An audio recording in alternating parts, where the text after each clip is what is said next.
The Ted Lasso character was first introduced as an NBC Sports bit to try to get more American fans interested in the EPL, just like how the NFL is having yearly games in England. It worked for me. And to make it even better, the series was made by Jason Sudeikis and Brendan Hunt, both of whom appeared in the skits almost a decade ago, and they play Ted Lasso and Coach Beard. The series starts with an introduction to AFC Richmond owner Rebecca Welton. She inherited the team in a recent divorce from her husband, Rupert. Former manager George is brought in and then immediately fired by Rebecca, to the surprise of Higgins. Higgins then asks if he should get together a list for potential candidates. Rebecca says there is no need. She already has it figured out. And then they transition to SVP, Scott Van Pelt. He is announcing that former Wichita State coach Ted Lasso has accepted the job and will become the first ever coach to switch from football, college football at that, and not even Division One, to soccer. And not just soccer, the Premier League. And for you non-Americans, sorry, I'm going to continue to refer to it as soccer because that's kind of the point of the show. Ted doesn't get it. Ted is then shown for the first time on screen on the plane to London. A fan asks him for an Ussie, and he says, "You mean a selfie?" And then the fan says, "Well, it's not really of myself, is it?" And he says, "Huh, good point." They joke, but ultimately this fan says Ted is going to get killed. Coach Beard is introduced for the first time as he is studying soccer for dummies and learning as much as possible in the plane ride over. And learns into touch means not out of bounds. He then wagers Beard $5 he can use it in a sentence later. They get off the plane and take a stop to visit the Tower Bridge. And Ted says it must not have been the London Bridge because it's still standing. Nathan is then introduced as he runs onto the pitch to get them off the grass. Ted and Coach Beard had wandered out there as they were looking around the stadium. He then finds out they are the new coaches and says they can take as much grass as they want. Right away, Ted Lasso takes a liking to Nathan and says he loves this kid to Coach Beard. Ted then sits down with Rebecca as they chat about the role, and he takes some tea that he instantly regrets and will never try again. Rebecca then gives him a tour around the stadium as she explains it was used during World War II as a hospital, and people think that there are ghosts running around the place. Rebecca then asks Ted if he believes in ghosts. He says he thinks it's more important for ghosts to believe in themselves. Ted is then forced into an instant press conference with the local media. He admits he's never coached soccer and says things like he's going to try for all four quarters. Then they say it's halves. And then he says, we're going to try win or lose. And then they say, or tie. And the media starts to get into a quiet frenzy at this point. Trent Crimm from the Independent, as he will repeatedly say throughout this series, gets his first lines as he hammers Ted with questions that he just cannot answer. He is bombarded with yells from media and fans alike as they transition from shots from the press conference to shots at the local bar, as everyone is pretty pissed off. He then takes a sip of soda water and spits it out all over the front row because he thought it was regular water. He's not doing too well. Rebecca jumps in apologizing for her country's manners and says they have been nothing but profound mediocrity lately. They all pretty much come to an agreement and shut up. Rebecca then says, from now on, things are going to be this way, the Lasso way. One media member then says, I'll give it 3 weeks. Ted asks to see the team. Rebecca says, can't keep the gaffer from the pitch. Ted then says, tell you what, I went over 2 on that one. Rebecca then admits her plans to Higgins. She wants the team to fail to make Rupert suffer. She knows that AFC Richmond is his only true love, and she wants to run it into the ground. Higgins does not have an easy time doing this. He gets worse. Ted and Coach Beard then go on to watch practice as they try to evaluate their players' talent. They ultimately make their way back to the locker room. As the players get back to the locker room, all you see is an unrespectful team and a lot of angry looks, especially from Captain Roy Kent, who is a UCL champion and an EPL legend. Ted then falls asleep. Beard wakes him up, says you got to make it through so you can sleep at night, so you get over the jet lag. Then Ted invites Roy Kent into the locker room. They talk, and it's clear that Kent does not respect him, as he says he didn't think his career would end but being coached by Ronald fucking McDonald, as Ted was only trying to pay him a compliment about his career. Keely, who was introduced in the previous scene in the locker room as she was showing up to pick up her boyfriend Jamie to go get waxed. She then comes back and says she forgot his phone. As she was walking into the locker room, Ted was covering up an inappropriate picture of hers, let's just say, And Keely seems to like that. And Keely and Ted have an instant bond as she, quote unquote, helps him fix the sign that says believe, which is one of Ted's mottos. In the parking lot, we can see Higgins is not taking this news lightly. He's having a very hard time to go along with her plan. Rebecca then offers him a promotion, director of football operations. So Higgins accepts, and he's going to help her run the team into the ground, essentially. Rebecca then holds a guilt trip over his head by saying, "You never had a problem helping Rupert sneak women around all these years." Then Ted, in the passenger seat of Nathan's car, pretends like he's driving because it's on the left side in America. Gotta love Ted. The episode ends with Coach Beard and Ted Lasso walking back to their new homes for the foreseeable future that at least they hope.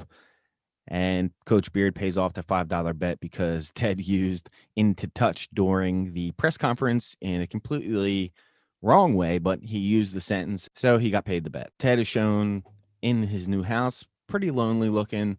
It looks like the first time we've ever seen him not smile, and we're wondering what's going on. And all of a sudden, you can tell he starts counting, trying to find out if it's a decent hour to call his family. He calls his family. His son answers the phone, talks to him for a bit, then gets on the phone with his wife. And the show then tells us that they are on the outs. She wanted space. He said, "I'm giving you space." And she's like, "Yeah, but not like this. You can't be calling me all the time." And the episode ends on a sour note with Ted not being able to sleep, even after surviving the entire day, trying to beat off the jet lag. Two picks up right after episode one ended off, with Ted waking up, probably having a rough night of sleep. He goes downstairs, pours himself some cereal, and he finds out England has a different type of shredded wheats, I guess. He meets Coach Beard outside. Coach Beard asks if he's hungry, and he says, "Nah, I'm good. I had one piece of cereal." So then Ted and Coach Beard go to get some coffee. They get excited. They say it feels like it's the first day of school as they head to the stadium, and they're enjoying the local scenery, watching some kids play soccer in the park. Biscuits with the Boss is introduced for the first time as Ted tries to bond with Rebecca. He brings her a cookie and she immediately is obsessed with it. Then the coaches officially have their first practice. In practice, they are noticing that Jamie he's very good, very talented, disrespectful to his teammates, and he's flashy. He makes Sam Adesanya look like a fool. He makes him fall. Ted pulls me over to the sideline. And this is one of the first bits of Ted's great coaching showing through. He tries to tell Sam to be like a goldfish, a 10-second memory. And he wants Sam to be like a goldfish. If anything like that happens again, just forget about it. And he doesn't really seem to understand the message. So Ted goes to Nate to find out more about Sam. He finds out that he's been homesick of Nigeria and he's been underperforming since he joined AFC Richmond. Back in the locker room, Ted introduces a suggestion box for any changes players would want, from serious issues to snacks, whatever they think needs an adjustment. This all backfires when Ted and Coach Beard are at a bar, and it's mostly just people saying yank, wanker, yank, fuck off, wanker, uh, except they had one suggestion that the shower pressure in the locker room is horrible. Back at the stadium, Keely is asking Ted, which is better, lion or a panda? Because it turns out she's a model and she has a shoot upcoming. So she's wondering what his opinion is. Ted goes panda. Rebecca overhears the conversation, takes it personally, and says, "Of course you go lion." And then Jamie walks out. Ted says, "Hey, Jamie, panda or lion?" And Jamie says, "I'm me. Why would I want to be anything different?" And then Ted says, "I don't think you quite understand how psychologically healthy that is." So the next day, Breakfast with the Boss Part 2 is kicked off as he brings the cookies yet again. Now, Rebecca is not really into this idea still, but she is definitely happy to get these cookies. Higgins is already growing a relationship with Ted, despite Rebecca's best efforts for that not to happen with anyone, let alone Higgins. He's the only one that knows of her plan. Back in the locker room, Ted tells Sam to leave, that the boss wants to speak to him. Now, all the team members start putting in money, but Jamie puts his gum in. This does not sit well with Ted, as he's really trying to do a team building experience here.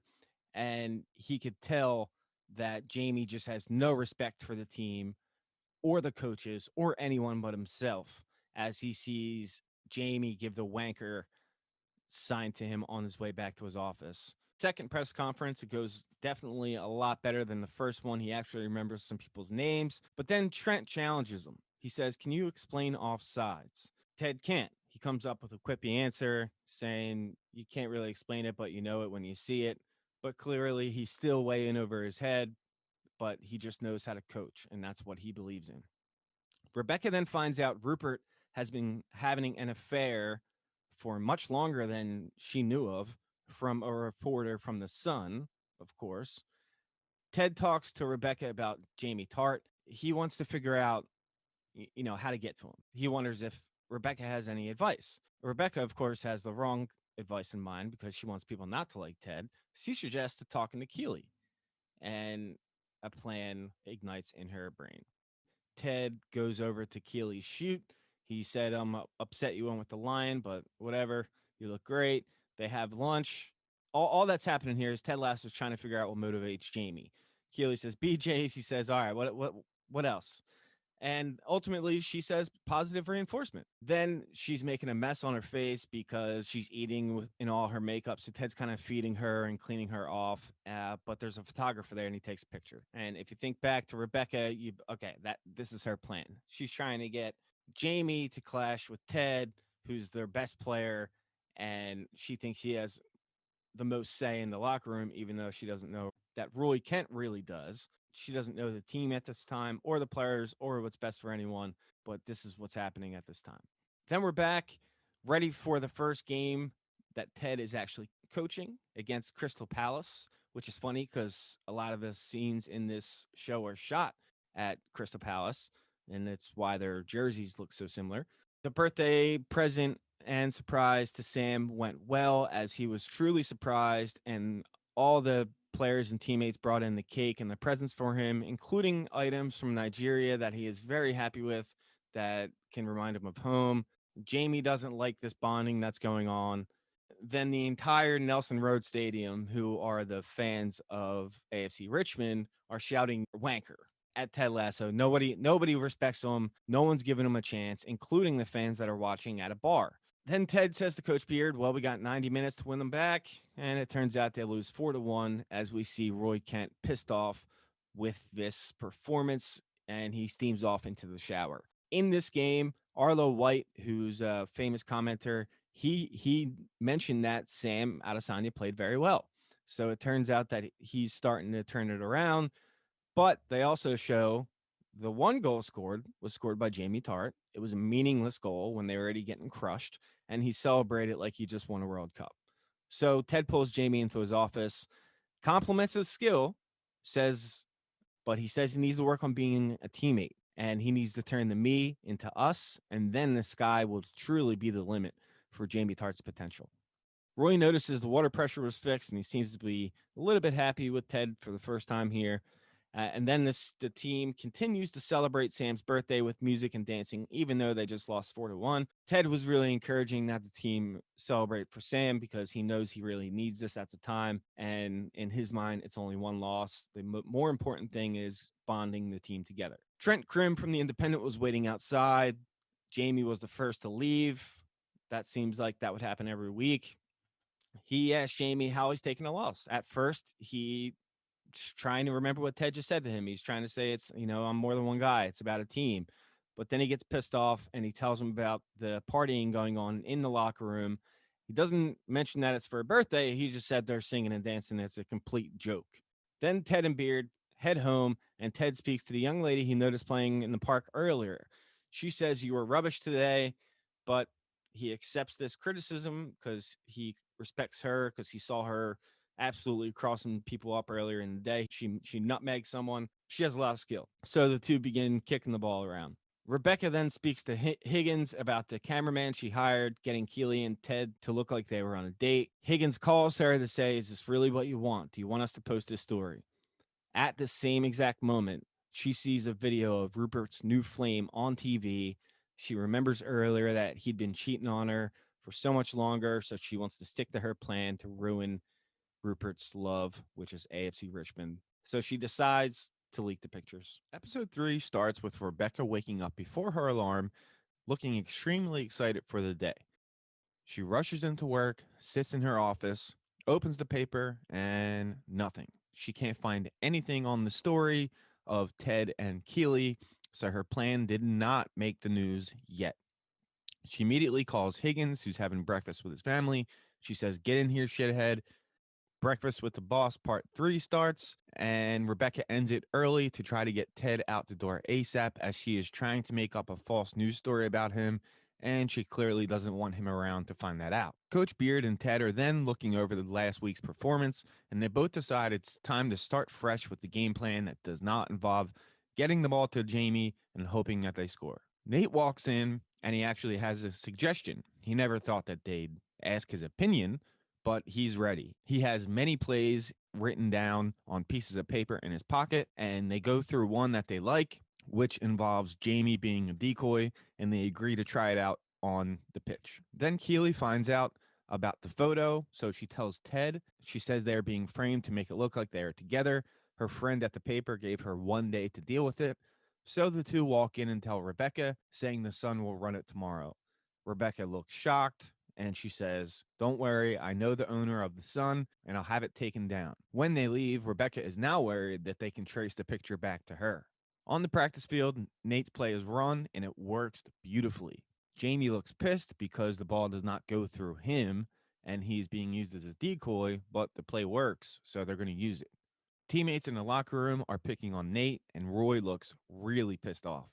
Ted gave everyone on the team a book to read, hand selected for each player. Every player seems to take their book home except Jamie when he throws his in the trash. Jamie then jumps in on teasing Nate, so Roy walks into the coach's room and lets Ted know about the situation.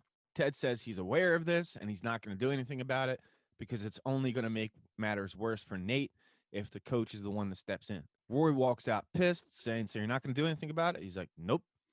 And then as he walks out, Ted turns to Coach Beard and says, "Roy is the one. We need to get his trust." Roy then goes to Jamie and demands he stops picking on Nate so the others will too, since they look up to him because he's so talented and he's widely known as their best player. Jamie says he'll take care of it, but instead walks up to Colin and Isaac and says, "Keep doing what you're doing." It makes me laugh. Rebecca then tells Ted she spoke to the owner of the Sun. Ted says, "God?"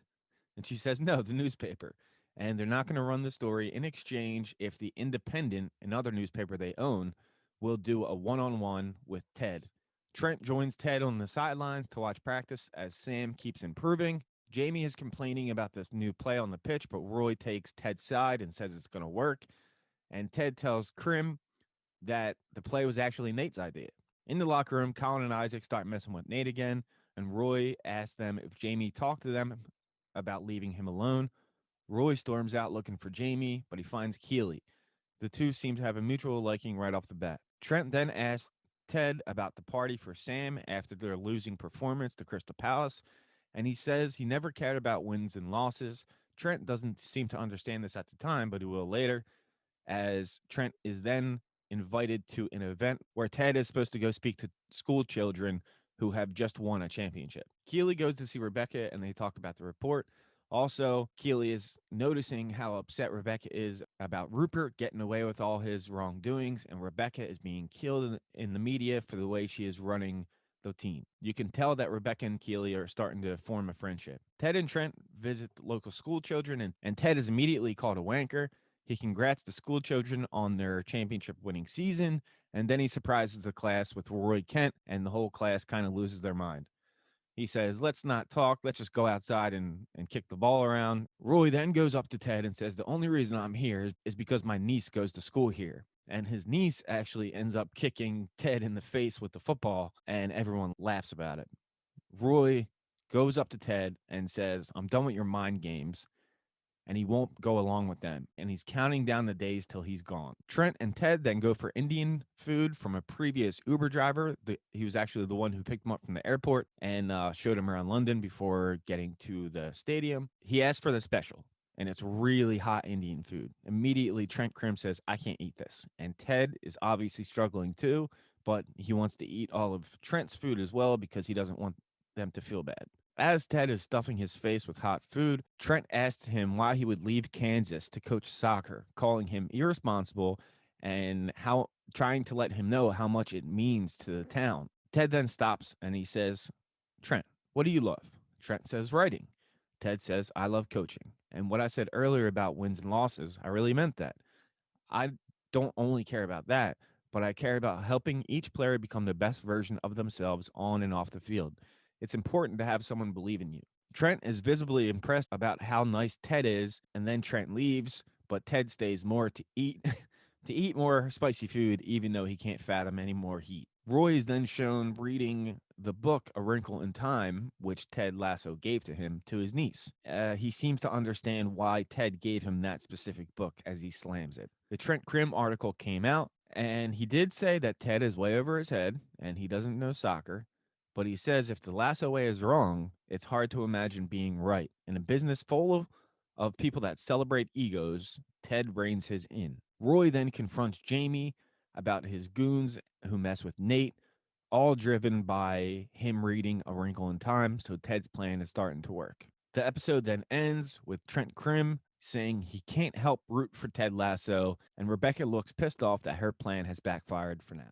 Episode 4 opens up with the team being down 2-0 at halftime, as Roy is not taking this well, screaming to the team that we could play better, but Jamie is just in the corner insulting Sam, saying he didn't pass to him because the only reason he would pass to him is if his dad was Maradona. Then maybe he would think about passing to him. Roy overhears this and fights with Jamie in the locker room, and people split sides. Some people take Jamie's side, some people take Roy's side. They shift to practice, and Ted Lasso and Coach Beard can see with their own eyes that the team is still divided, as half are gathered around Jamie and the other half are gathered around Roy during practice. So Ted tries to find a way to fix this situation. Rebecca is planning the annual gala where they raise money for children, and it's spoken about how last year they rose $800,000 or quid, and they want to break that this year. So she's really nervous about it. Ted walks in wanting to talk, and it's just not the time because this is the first time she's actually doing it by herself without Rupert's help, even though she said she did most of the planning by herself anyway. Having Rupert around helped because everyone just seems to love him. Ted eventually brings up if he can sit at the same table with Roy and Jamie, and she just agrees quickly so she can get him out of the room because she's too flustered to talk about anything else. Then, as Ted walks down the street, Nate is there waiting as they're going together to this event. Nate says, how do I look? Ted says, if you want me to be honest, it doesn't look good. It doesn't fit you. And Nate says it's because it's his father's suit. He doesn't have anything else. So Ted goes on to buy Nate a suit. As everyone is showing up for the red carpet, most players just do their thing and walk on by. But Roy is relishing in this, and you can tell the plot and the story is just making it that he's just too selfish and too unaware of anybody else at this time. Roy shows up. He just goes right through all the photographers, tells them to all fuck off. And once he realizes which table he's at, he's like, no, we're switching tables. Ted steps up and says, no, no, no, I parent trapped you too. I want you two to open up to each other and tell each other what you think is wrong with the other one. We need to fix this for the sake of the team. It doesn't go well at first. He says, all right, well, who needs a drink? And the entire table raised their hand. Rebecca is nervous about public speaking. Ted tries to give her advice by saying, make fun of yourself. People always like that, which she ended up doing. But right after that, Rupert shows up and he takes the entire spotlight off of her onto him. The next scene, Ted asks Roy what it was like for him when he was Jamie's age, because everything he doesn't like about Jamie is that he's self obsessed and cocky. Roy agrees that when he was Jamie's age, he was probably just as much of a prima donna. Nathan then walks up to thank Roy for talking to Colin and Isaac about not messing with him anymore, and you could see Roy's heart start to open up a little bit. Rebecca asks Rupert to do the auction. At first, he says no, but then gladly accepts because he loves the spotlight. And then he quote unquote compliments her dress by basically saying, I didn't know you could fit in that anymore. Good for you. It was a backhanded compliment. This guy's an asshole.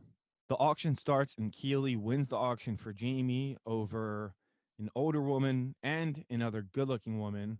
And she really gets into the auction when the young lady starts putting her bets to really high. And it then ends up Keeley pays $25,000 for the date with her own boyfriend. Rebecca then opens up to Ted Lasso as she's outside crying, telling him how alone she feels, and she really doesn't want to feel that way. The two embrace. He offers for them to leave in the carousel. She says, no, I got to get through this. It's only going to make Rupert more happy if I fail to spend the entire night here. Roy then sees Jamie by himself at the bar, and he tells him a story about when he was coming up. There was a player that he didn't like because that player is pretty much Roy in this scenario. He's been around the block, he played in the league forever, and this player gave Roy a hard time, and he hated him. He hated him for it. But he says they eventually talked it over exactly the way that Ted Lasso is trying to force them to do, and they ended up winning a trophy together. So pretty much Roy wants Jamie and himself to get over everything they're fighting about. It's better for the team. The bonding seems to commence here. Then Ted asks Rupert about the musical guest Robbie Williams, who canceled, implying he is the reason that he didn't show up, since Rupert is saying one text and he'll be here. Rupert seems to feel like he's been caught here, so he makes a sly remark and leaves. Rebecca and Keeley bond a little more as she tells Keeley that Bex, the other good looking woman that was bidding on Jamie, was the second date Jamie brought to this event. Keeley immediately goes to Jamie and asks about this, and Jamie admits, saying it was nice to see Kaylee look jealous. Then there's a bid going on for Roy, and Keeley starts bidding for Roy, along with the older woman that we saw earlier bidding on Jamie. So she's bidding, bidding, bidding, ends up putting the paddle down, flipping off Jamie, and storming off. The event ends with Rupert saying he's donating £1 million, saying that gets Rebecca over her goal of 800,000, which is basically mocking because obviously that gets it over because that gets it over just by itself.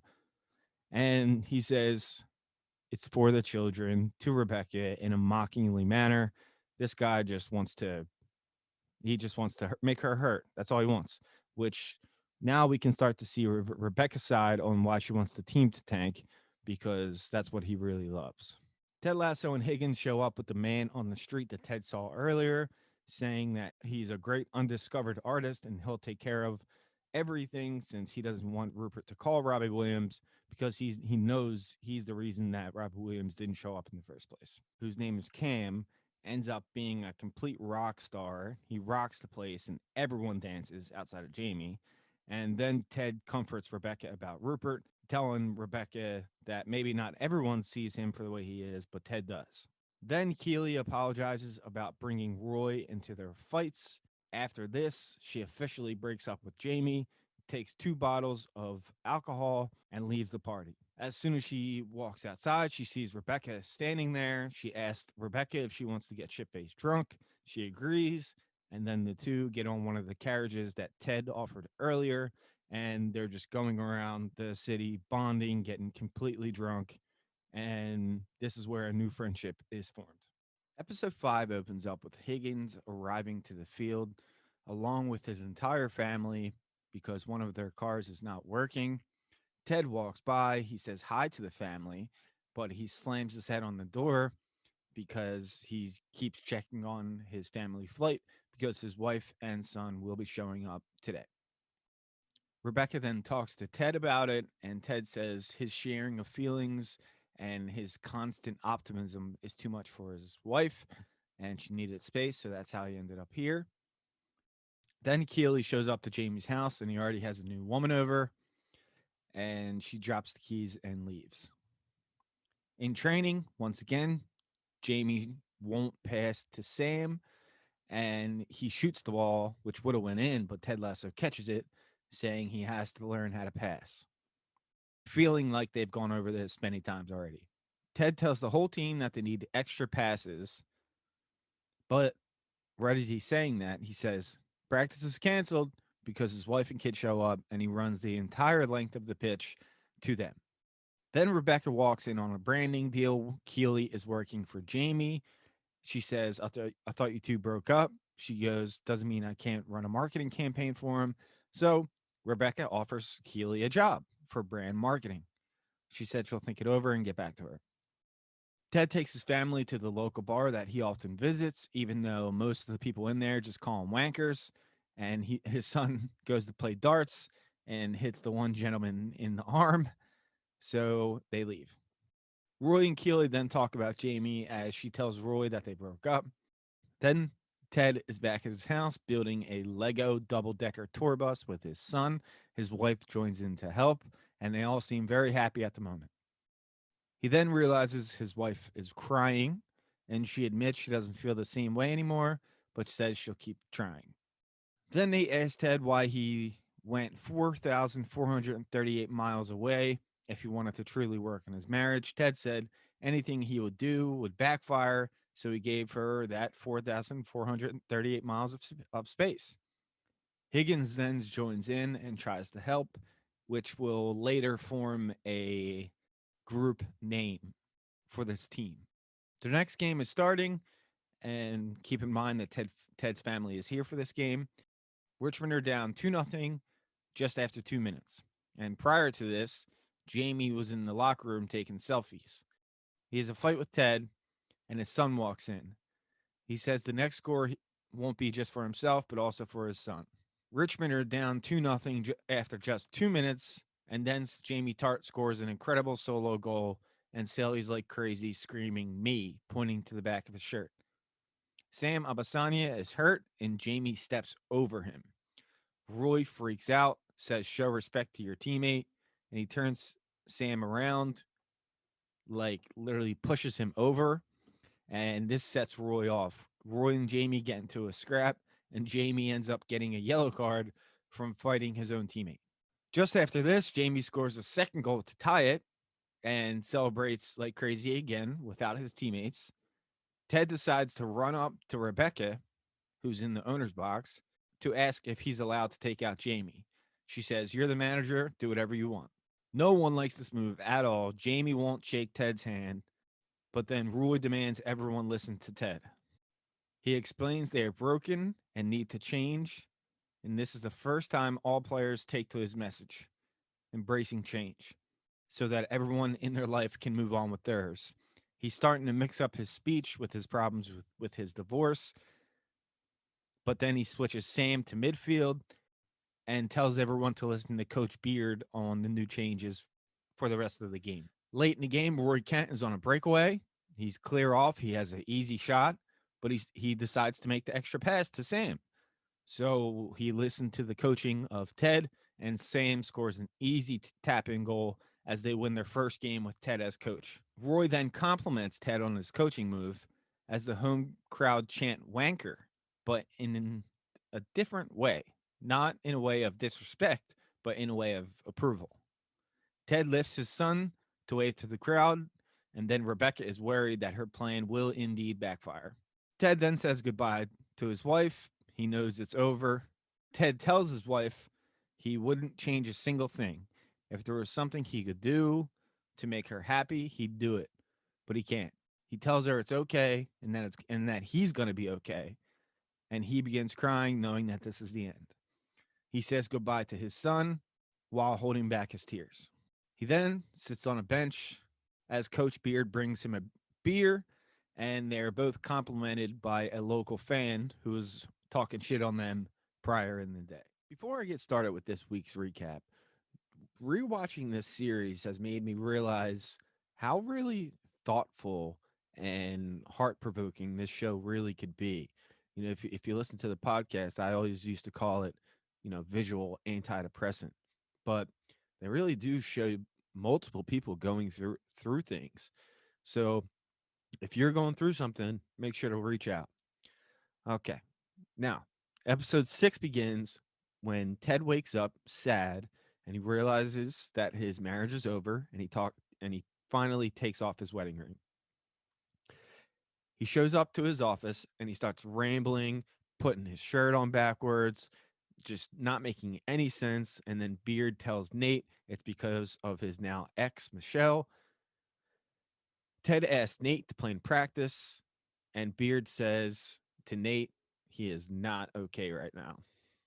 Then we see Ted at his next press conference, and they're asking how he feels about the first win. He says it feels great, but then immediately the conversation shifts to Jamie because he was benched last game, and Jamie's actually in the back of the press room at the time. So one reporter says, "Are you really going to put your best player on the bench?" Ted answers by saying, "Well, that depends on Jamie because he wants him to be more of a team player and not a me player." Right after this, Rebecca tells Lasso that Man City are going to terminate the loan on they're going to terminate the loan on Jamie, and Ted mistakes this and he says they're going to take his house, and she goes, "No, no, no, no, no. They want him back if he's not going to play." So the way it works in soccer, you can loan people out, but you still hold their rights. So they could play for a different team for one season and then come right back to you the next season. So now he understands this and tells Rebecca, "No, I have plans. I want to play him." He just says he has a plan and he needs to work it out, but he definitely intends to play Jamie. In the locker room, Jamie claims to be hurt and won't practice. This is actually a common theme when soccer players want to make a move. The most recent example I can think of is when Phil Coutinho faked a back injury to leave Liverpool for Barcelona. And I can say he faked it because he was playing for Brazil in the meantime, in between matches. So it's a pretty common theme. So it's pretty cool that they put that in here. So it's shown that Jamie wants to go back to Man City. Then comes one of my favorite scenes of the entire series as Ted Lasso walks up to Jamie Tart and asks him, "So you can't practice, huh?" And he says, "Yeah, just I can't go today." And then as Ted is walking away, Jamie says, "Relax, Ted. It's just practice." And then Ted goes in to the infamous Allen Iverson, "It's just practice" speech. So here's a little bit of that here if you're not familiar with that. But being from Philadelphia, I found this scene particularly very funny. If I can't practice, I can't practice, man. I'm hurt. I'm hurt. I mean, simple as that. It ain't about that. I mean, it's not about that at all. You know what I'm saying? I mean, but it's easy to talk about. It's easy to sum it up when you just talk about practice. We sitting here. I supposed to be the franchise player, and we're in here talking about practice. I mean, listen, we talking about practice, not a game, not a game, not a game. We talking about practice. After this rant, he tells Jamie to set up the cones with the reserves. Jamie then tells Colin and Isaac to do it, but then Colin and Isaac take Lasso's back, so he's lost his goons. Ted then asks Beard about Danny Rojas if he's any good, but no one has seen him play yet because he was injured when they signed him, so he hasn't been able to play on the field yet.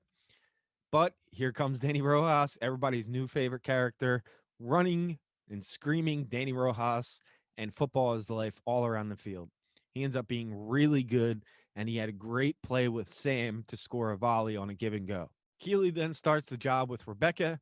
She has to break the news that Rupert is now dating Bex from the benefit the previous episode, but her real name is Rebecca. So they're calling her Rebecca and they're calling our Rebecca old Rebecca. She does not like this at all. At the end of practice, Jamie's picking up the cones as Danny shows up and they have a crossbar challenge to see how many they can hit in a row. Danny wins, walking away screaming, "Football is life," and Danny Rojas once again. Coach Beard and Lasso are watching in the stands, and they now realize they have two aces. All they have to do is mold Jamie into the player that they want him to be, a team player. Next shot, Roy is on a treadmill, still reading A Wrinkle in Time. So you could tell that Roy is really starting to understand Ted's ethics, and he's starting to like him a lot. Keely walks in, and the two start bonding even more, and you can start to see a romantic flame start to blossom. Then Rojas gets injured in practice, where he literally tripped over nothing. He claims it was a ghost, which brings us back to episode 1 when Rebecca said the stadium was used to heal injured veterans, and the team believes that the treatment room is cursed, and that's why he got hurt, because he was in that treatment room before he went on the pitch that day. We're going to have a cursed reversed. And then they show up to the bar, the local bar that they're always at, and the bar owner shows the poster for young, fit men to go try out for AFC Richmond. But really, they were there to enlist soldiers. They enlisted 400 men that day to fight in the war, and they all took treatment in the Richmond treatment room, much of them dying. In order to defeat this curse, Ted asks everyone on the team to bring something personal to the club at midnight. They all murmur, no one's behind this idea, but then Roy stands up and says they are gonna do it and shut the fuck up and sit down. So Roy is definitely on Ted's side at this point. Sam then asks Rebecca if she's free tonight. He wants her to come to the ceremony. Ted thinks it'll only work if the whole team is there. She says, Sam, I will go for you. And it's very heartwarming. The ceremony begins, and the whole team starts putting in their personal items into the barrel, which they will eventually light on fire. They tell their stories. Some of them are sentimental, some of them are just funny and gags. But then Jamie shows up. He wasn't there the whole time. He tells this story of how his mom got him into football and she gave him these boots that he's going to put into the fire. But then he opens up about his father issues, and he said that's why he acts like he acts. He made a vow to be so tough that his dad could never hurt him again. So the team kind of understands where Jamie's coming from now. They all go outside and burn it all down. Then Danny Rojas runs onto the field and they celebrate drinking as a team united as Jamie starts singing the Richmond theme song as the night ends. The next day, the locker room is more united than ever. They're all cheering and happy, and everyone's in a good mood until you see Coach Beard and he tells him that Jamie went back to Man City. This does not sit well with Ted Lasso. He goes up to Rebecca, but she says there's nothing that she could have done. They wanted him back. They terminated the loan, which is a lie. She just didn't want the team to keep progressing and to not be relegated. Then in the office, all the coaches are sitting there sulking. Dana Rojas peeps his head in and says, Hey, coach, football is life. Then Ted takes down Jamie's jersey as he is no longer part of AFC Richmond. Episode 7 opens up with the team packing for a trip to Liverpool to play Everton.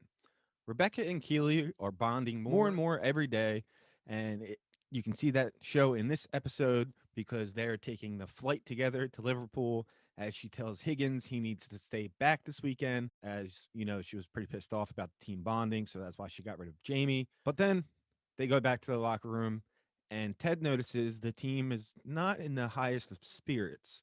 And he thought it might have been because of Jamie, but it turns out Roy just spits out, we're in a shit mood because we haven't won in Everton for 60 years.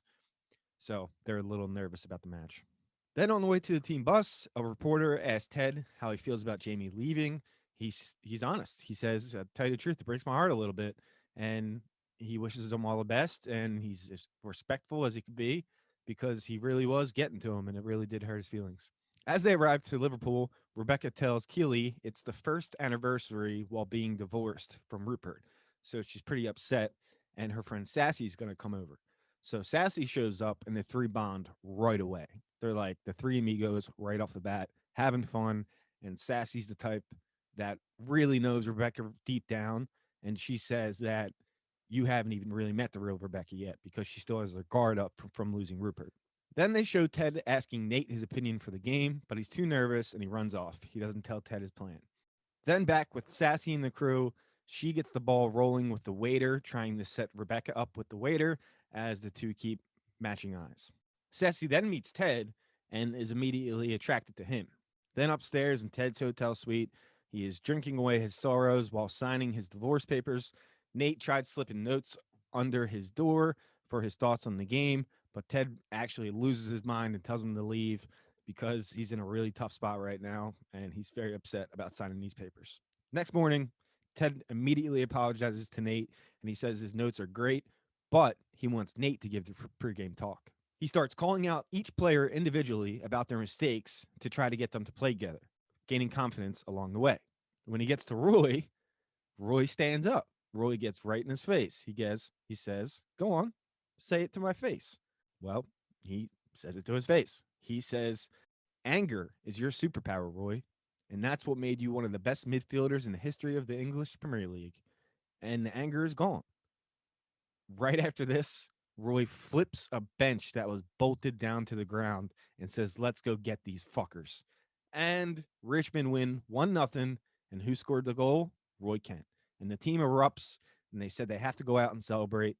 They all asked Keeley where they should go because her commercial has been running in their hotel since they got there of her some commercial spot she did for the city of Liverpool nightlife back in the day. So they ended up going to karaoke because that was part of her ad. Sassy then sets Rebecca up to do karaoke, and she truly opens up to the whole team, showing this different side of her. And the team has a lot of fun with her. As Rebecca is singing, though, Ted has a panic attack. The reason he has panic attack probably is because the song she's singing is "Let It Go," and he just freaks out, walks out, sits down outside. Rebecca finds him, tells him it's okay and to breathe, and she is genuinely nice to him for the first time, showing that she does truly care for him as a person. He heads back to the hotel and he signs the divorce papers. The rest of the team leave, and Keely said she wants to walk as Roy is waiting by, and Rebecca looks very happy that she's waiting for him. Roy walks her to the hotel room and he gives her a kiss goodnight, and that's it. They both look very happy, but Keely looks a bit confused as to why Roy didn't go into her room. Rebecca then receives a thoughtful text from Ted as she eyes down the waiter from earlier, and then Sassy walks into Ted's room as the episode ends. So everyone ends up lucky in Liverpool, the best place on earth. Episode 8 opens up as Nate is sleeping in the back of the team bus on the way back from Liverpool so he wouldn't miss the bus. Apparently, he was way too drunk and didn't trust sleeping in the hotel, so he slept in the bus. And Rebecca wakes up in her hotel room with the waiter, forgets that he is in her hotel room. And then when she remembers this, she says, "Get out." And then Ted wakes up with Sassy, and he did not know what to think. He actually felt pretty bad about sleeping with her, having just signed the divorce papers with his wife. When they get back to the stadium, Coach Beard asks Ted what's going on. Ted says what's on his mind, and then he says, "Let's go into your office to talk." Keely then talks to Roy as he says he is busy. He can't hang out today. She still doesn't know what to think of it. She doesn't think that he is into her. Then Higgins, Nate, and Coach Beard are telling Ted to cut himself some slack and not be so upset about what happened last night. And Ted eventually feels a lot better, and they come up with the name the Diamond Dogs. So now, anytime they have a issue that they want to talk about, he's gonna call in the Diamond Dogs, and here they come. Ted thanks Rebecca for helping him out last night. She says, of course, he wants to thank her. She says, "I have a meeting with two minority owners and would love for you to come along." So Ted says, "Yes, I'll be there." Keely is talking to the players for potential brand meetings. Then Roy clears things up with her, saying he wants to go different this time, and that's why he's taking things slow. She admits that, okay, since we're going to be honest, I slept with Jamie last night, go separate ways for the time being. Roy goes into Ted's office and he calls them the Diamond Dogs. They help Roy too. They say, you have a past, she has a past. If you guys want to be together, just let it go and see what happens. So Roy seems to leave the room with this mindset. Next, we're in what was supposed to be the meeting with Milk Sisters, as Ted nicknamed them. But Rupert spoils it by saying that they sold their share to Bex and they are now engaged, and he'll soon have 2% back ownership in the team. And Rebecca is pissed. Roy and Keely talk, and Roy says she is over her thing with Jamie and asks her on a proper date. And Keely gets really, really excited about this. Back in the bar, Rupert is playing darts and he bets Ted on a game. Ted agrees and said if he wins, Rupert can pick the starting lineup for the last two games. And if not, he can't show up anywhere near the owner's box while Rebecca holds the key. As the game is drawing to an end, Rupert has the upper hand. He tells Ted he's about to send Sam back on defense where he belongs and that he never thought that Rebecca would fuck over an entire team. And Ted gets visually angry here. And he says, "Hey, better manners while I'm holding the dart."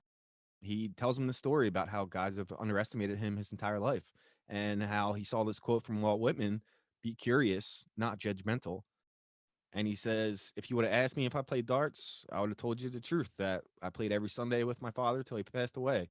He goes on to win the game. Rupert leaves, pissed off. Rebecca's really happy. Back at practice, Ted asks the team for a favor, and Sam says, "We will die for you, coach." He says, "Not necessary." As the team go on to lay down, spelling out "Hi, boss" to surprise Rebecca, and she seems like she's in a really good mood. Like she's starting to come around to Ted. Higgins is worried about capacity for the final game, saying that they need to sell more home tickets to have a better advantage against Manchester City. She says no, sell the team tickets to Man City fans, and she hopes that the away crowd will be bigger. And Higgins stands up to her and says no, and he won't do it, and he storms off. Same time, Keely walks in and says, Rebecca better tell Ted everything or she will. Since she found proof that Rebecca hired the photographer to make it look like Ted and Keely were on a date. Episode 9 opens up with Roy being criticized for his poor play last match against Arsenal as Ted tries to cheer him up and he says, "Don't worry about it." And Rebecca is in the locker room having a photo shoot as she tells Ted she was really hurt by their last loss. Keely walks in and says, interesting. Rebecca, can we talk for a second? She pulls him into the room and says, "You need to tell Ted what is going on right now." Ted's final presser of the season is next, where reporters try and get something out of Ted on his game plan. He really won't say anything. Then the reporters start to speculate on the potential lineup. After this, Coach Beard and Nate say Roy needs to be benched, and Ted says no way. So now we know what the reporters were thinking. Rebecca then is surprised by Rupert once again, and he says he and Bex are having a kid, and he wanted her to find out from him so he could rub it in her face. Right after this, she finally gets the courage to tell Ted the truth as she walks into his office to let it all out. He forgives her. He says he understands. He says divorces can be tough. Rebecca starts crying in Ted's arms, saying how much she is thankful. And Ted says, "You gave me this opportunity and you changed my life for the better." On the pitch, Ted gets the team practicing hard for the final game against Manchester City, of course, where Jamie Tart is. Then Ted has a talk with Roy, letting him know that people are asking if he will be benched for the final game because of his poor play. Ted goes to see Coach Beard, who has been drinking, and says they need to sit Roy or everything they have done all season will be for nothing. Roy is then shown thinking what it would be like if he is truly benched, as his niece and Keely tell him that he is amazing whether or not he starts and he'll always be a great person in their mind. Higgins gets his job back, and Roy walks into the locker room and says second team is going to kick the first team's ass today, as he accepts that he's not going to start the final match. The season 1 finale of Ted Lasso arrives with Nate arriving at the clubhouse to find that his normal duties have been performed. He's pretty confused. He doesn't know what's going on. And at first, he thought he was getting fired and he started to yell at her, called her a shrew. But turns out he got promoted, as Ted says. And then the whole locker room shows themselves and they show that they knew what was going on the whole time, as Coach Beard and Ted Lasso present Nate with his whistle and say, "You're officially Coach Nate." Roy then comes into Ted's office and tells him, due to league rules, he's going to have to pick a new captain. Ted disagrees and says, "No, you're my captain." And then Roy says, "Well, these are the rules. You got to pick a new captain." And then Ted says, "Well, new rule, you find the new captain." They go back and forth like this for a while, but finally Roy agrees and will pick a new captain. Then Ted and the entire Richmond squad are prepping for the match against Man City. Ted is trying to say, everybody relax, just a normal game. But then players start saying, oh, it's not a normal game. And Isaac brings up that they could be relegated. Then Sam goes, "Do you not get relegated in America?" Ted says, "No, everyone pretty much just plays out their schedule, good or bad. And everyone's pretty much fine with that." They have to play Manchester City for their last game. Who's on that team? Jamie Tart. So Coach Nate, I'm sorry, brings up a video of Jamie, and he's trashing AFC Richmond, even though he's trying to act like he's not. But he ultimately says he's ready to put the final nail in the coffin. And then Isaac throws a chair into the TV, which made Roy pretty happy. At the bar, Ted and Coach Beard are talking about the relegation system, and the three fans that have been harassing Ted for the entire season pretty much come around and show him respect, even though they said he was shit. And Ted goes, "Come on, doesn't anybody have a little hope?" Everyone laughs at him and says, "It's the hope that kills you," which is the title of the finale episode. Ted has an emergency meeting at his house with the coaches, and Nate brings up the point that if Crystal Palace win their game by 6 goals or more, that Richmond could still advance. They could survive relegation with a draw if Crystal Palace wins their game by 6. Ted doesn't like this whole draw thing. He doesn't believe in ties. So he storms around his house looking for one of his miniature believe signs that he says he has all up over his house, and calls the two coaches negative Nellies because he doesn't think anyone actually believes in their chances of winning the game. The next morning, Ted goes for breakfast with the boss, with Rebecca, and he goes into her office and he tells her that maybe she would have been better off with an actual soccer coach. And if it comes time for her to fire him, that he doesn't want her to feel bad. Rebecca, now fully on Team Lasso, says it's okay that he's not like every other coach. And she encourages him to cause confusion. And once he says that, he goes, yeah, or create chaos. And then the idea sparks, which draws right to the next scene where they are drawing up trick plays. He asks all the members of the team if they ever had a really good trick play, and they start writing them down and explaining them. And Ted has Coach Beard throw in the Lasso special in there. Next up, Jamie is at the barbershop where we see the Ussie fan from episode 1. He goes to get an Ussie with Jamie while talking about Ted Lasso, saying that he likes Jamie now. Then the fan goes, yeah, he must be playing mind games. Jamie starts getting really confused, so he texts Keely to see if she can talk. He shows up at Keely's, but Roy answers the door. And the two have an awkward exchange and are sitting there. Roy made a coffee for Keely. Jamie bought a coffee for Keely. She mixes them together and says, all right, what's on your mind, Jamie? What's up? Jamie is saying how he believes Ted is playing mind games. And Roy and Keely both say, no, he genuinely liked you and he's not out to get you. Jamie leaves the house not believing in this still and says to Roy, enjoy the game on the bench tomorrow, old man. Right before the game, Roy goes up to Isaac and makes him captain. And he says, never stop throwing chairs. And then we're treated to another inspirational speech from Coach Lasso, where he's saying how he doesn't like the line, it's the hope that kills you.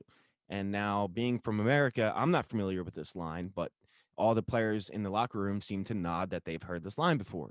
He asks, do you believe in miracles to his team? And anyone that does, come on up in the circle. So the whole team gets riled up. They go next to him in the circle and they say, Captain, arm in. Everybody looks at Roy. Roy nods to Isaac. Isaac puts his hand in and he's like, all right, what's up, Skip? And Isaac says, Richmond on 12. Then we're in the game. It seems like it's pretty back and forth. Each side gets a good opportunity, including the Sandman trick play that Danny Rojas came up with. It was a nice chance, but ultimately, this half goes scoreless. In the locker room, Sam is asking to put up the Crystal Palace score, but Ted says no. We're going for the win, not to tie. And he also says, Roy, you're starting the second half. Let's get going. Then out of nowhere, Manchester City gets a penalty in the 61st minute and they take a 1-0 advantage. Right after that, Jamie Tart has a breakaway opportunity and Roy tracks him down and he gets him and he slide tackles and he breaks the play up, but hurts himself in the process, heads to the locker room. But before that, the entire Richmond fan base serenades Roy with his signature song. As Arlo White says, that's the same song we've been hearing in the Premier League for a decade. Roy then goes into the locker room and is comforted by Keely. Then, all of a sudden, the fans start to go a little crazy around the stadium, and you could feel the electricity buzzing. Nate says, hold on, hold on, hold on. Wow, Crystal Palace actually did it. They won 6-0. Now, as they say this, Ted relays the message onto the field so his players can know that all they need to do is tie. They don't need to win the game, as Richmond are given a free kick. Then this happens. Led by Isaac, the team decides to go with the Lasso special, really making Ted happy because he says, I didn't even say it. They're just going to run the play on their own. The Lasso special is a great play based on American football, which ends up with Danny Rojas scoring the tying goal on a great pass from Sam on a great play drew up by Ted Lasso and ran by his players. However, while everyone in the Richmond side is celebrating, Man City rushes down and they have an attack on goal. It's Jamie. He has a clear shot on net, but what does he do? He makes the extra pass, and unfortunately, Manchester City score to win the game and to send Richmond back down to the championship. On the way back to Richmond's locker room, Ted sees Jamie in a different treatment locker room, and he's being berated by his father for passing the ball. And we can kind of see why Jamie has this such a high guard up from having a father figure like this, always wanting him to be the one to score the goal and not be a team player. In the post-game speech, Ted tells the team to keep their heads up and to be grateful that they are going through this sad moment with all of these great folks together and that they will never be alone, as a rendition of You'll Never Walk Alone is played in the background. Ted then says, hey, Sam, what should we all act like right now? Sam says, a goldfish.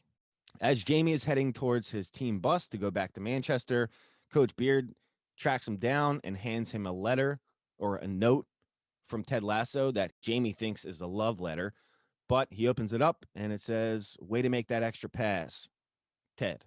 Jamie seems pretty taken back by this and pretty happy to have received this note.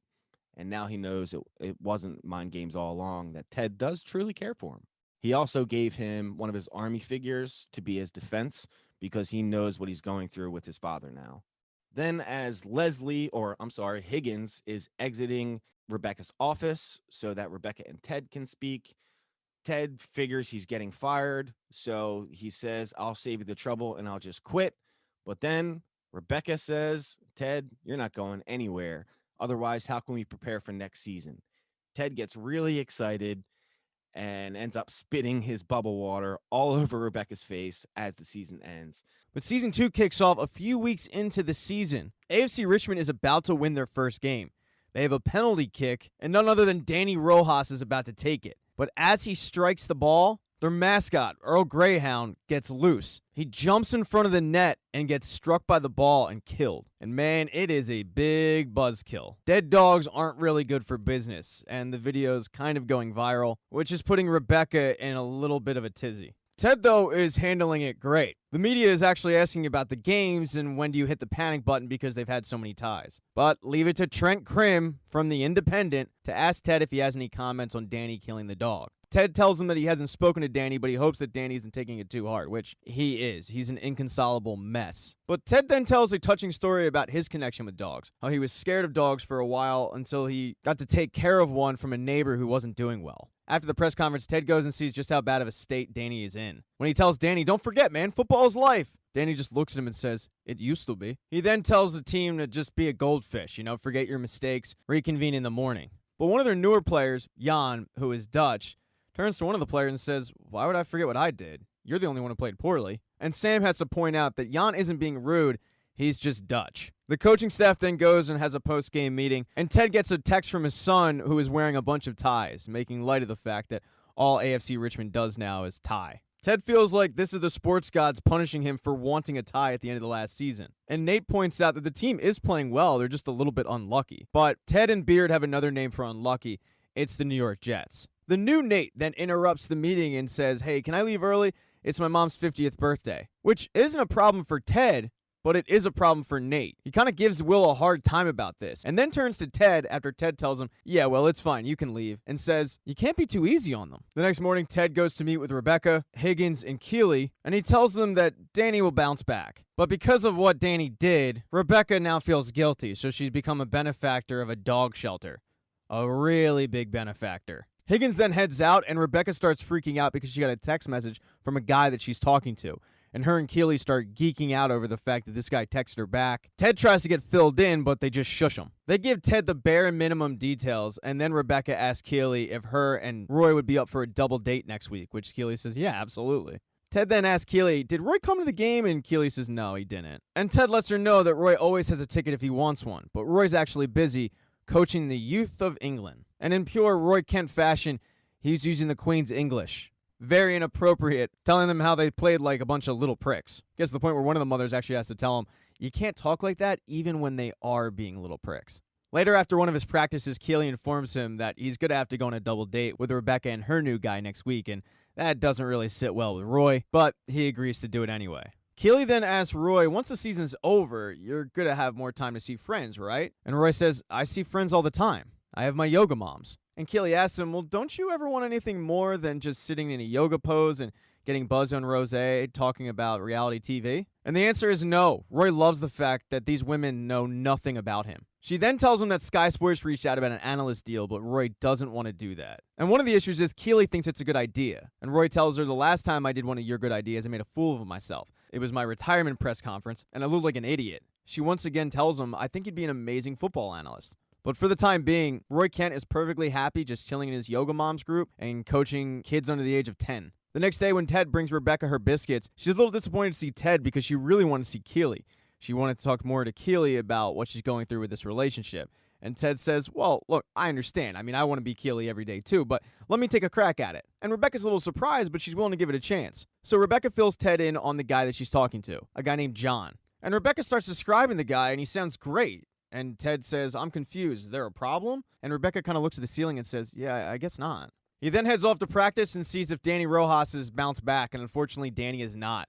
He's dealing with nightmares where he wakes up in a cold sweat screaming about killing a dog. And it transitions to the pitch where he starts sailing every single kick over the goal. He tries to give Danny a pep talk as he walks him over to the corner to see if maybe doing corner kicks will help, but it doesn't. In fact, Danny drills Ted. After practice, Ted gets his coaching staff together, and he can't figure out what's going on with Danny or how to fix it. And Beard says, I think we already know what the issue is. It's the yips. Although Beard writes it down because you don't say the yips out loud. Of course, Nate, not knowing what the yips are, ends up breaking that rule, and they have to explain to him why you don't say the yips.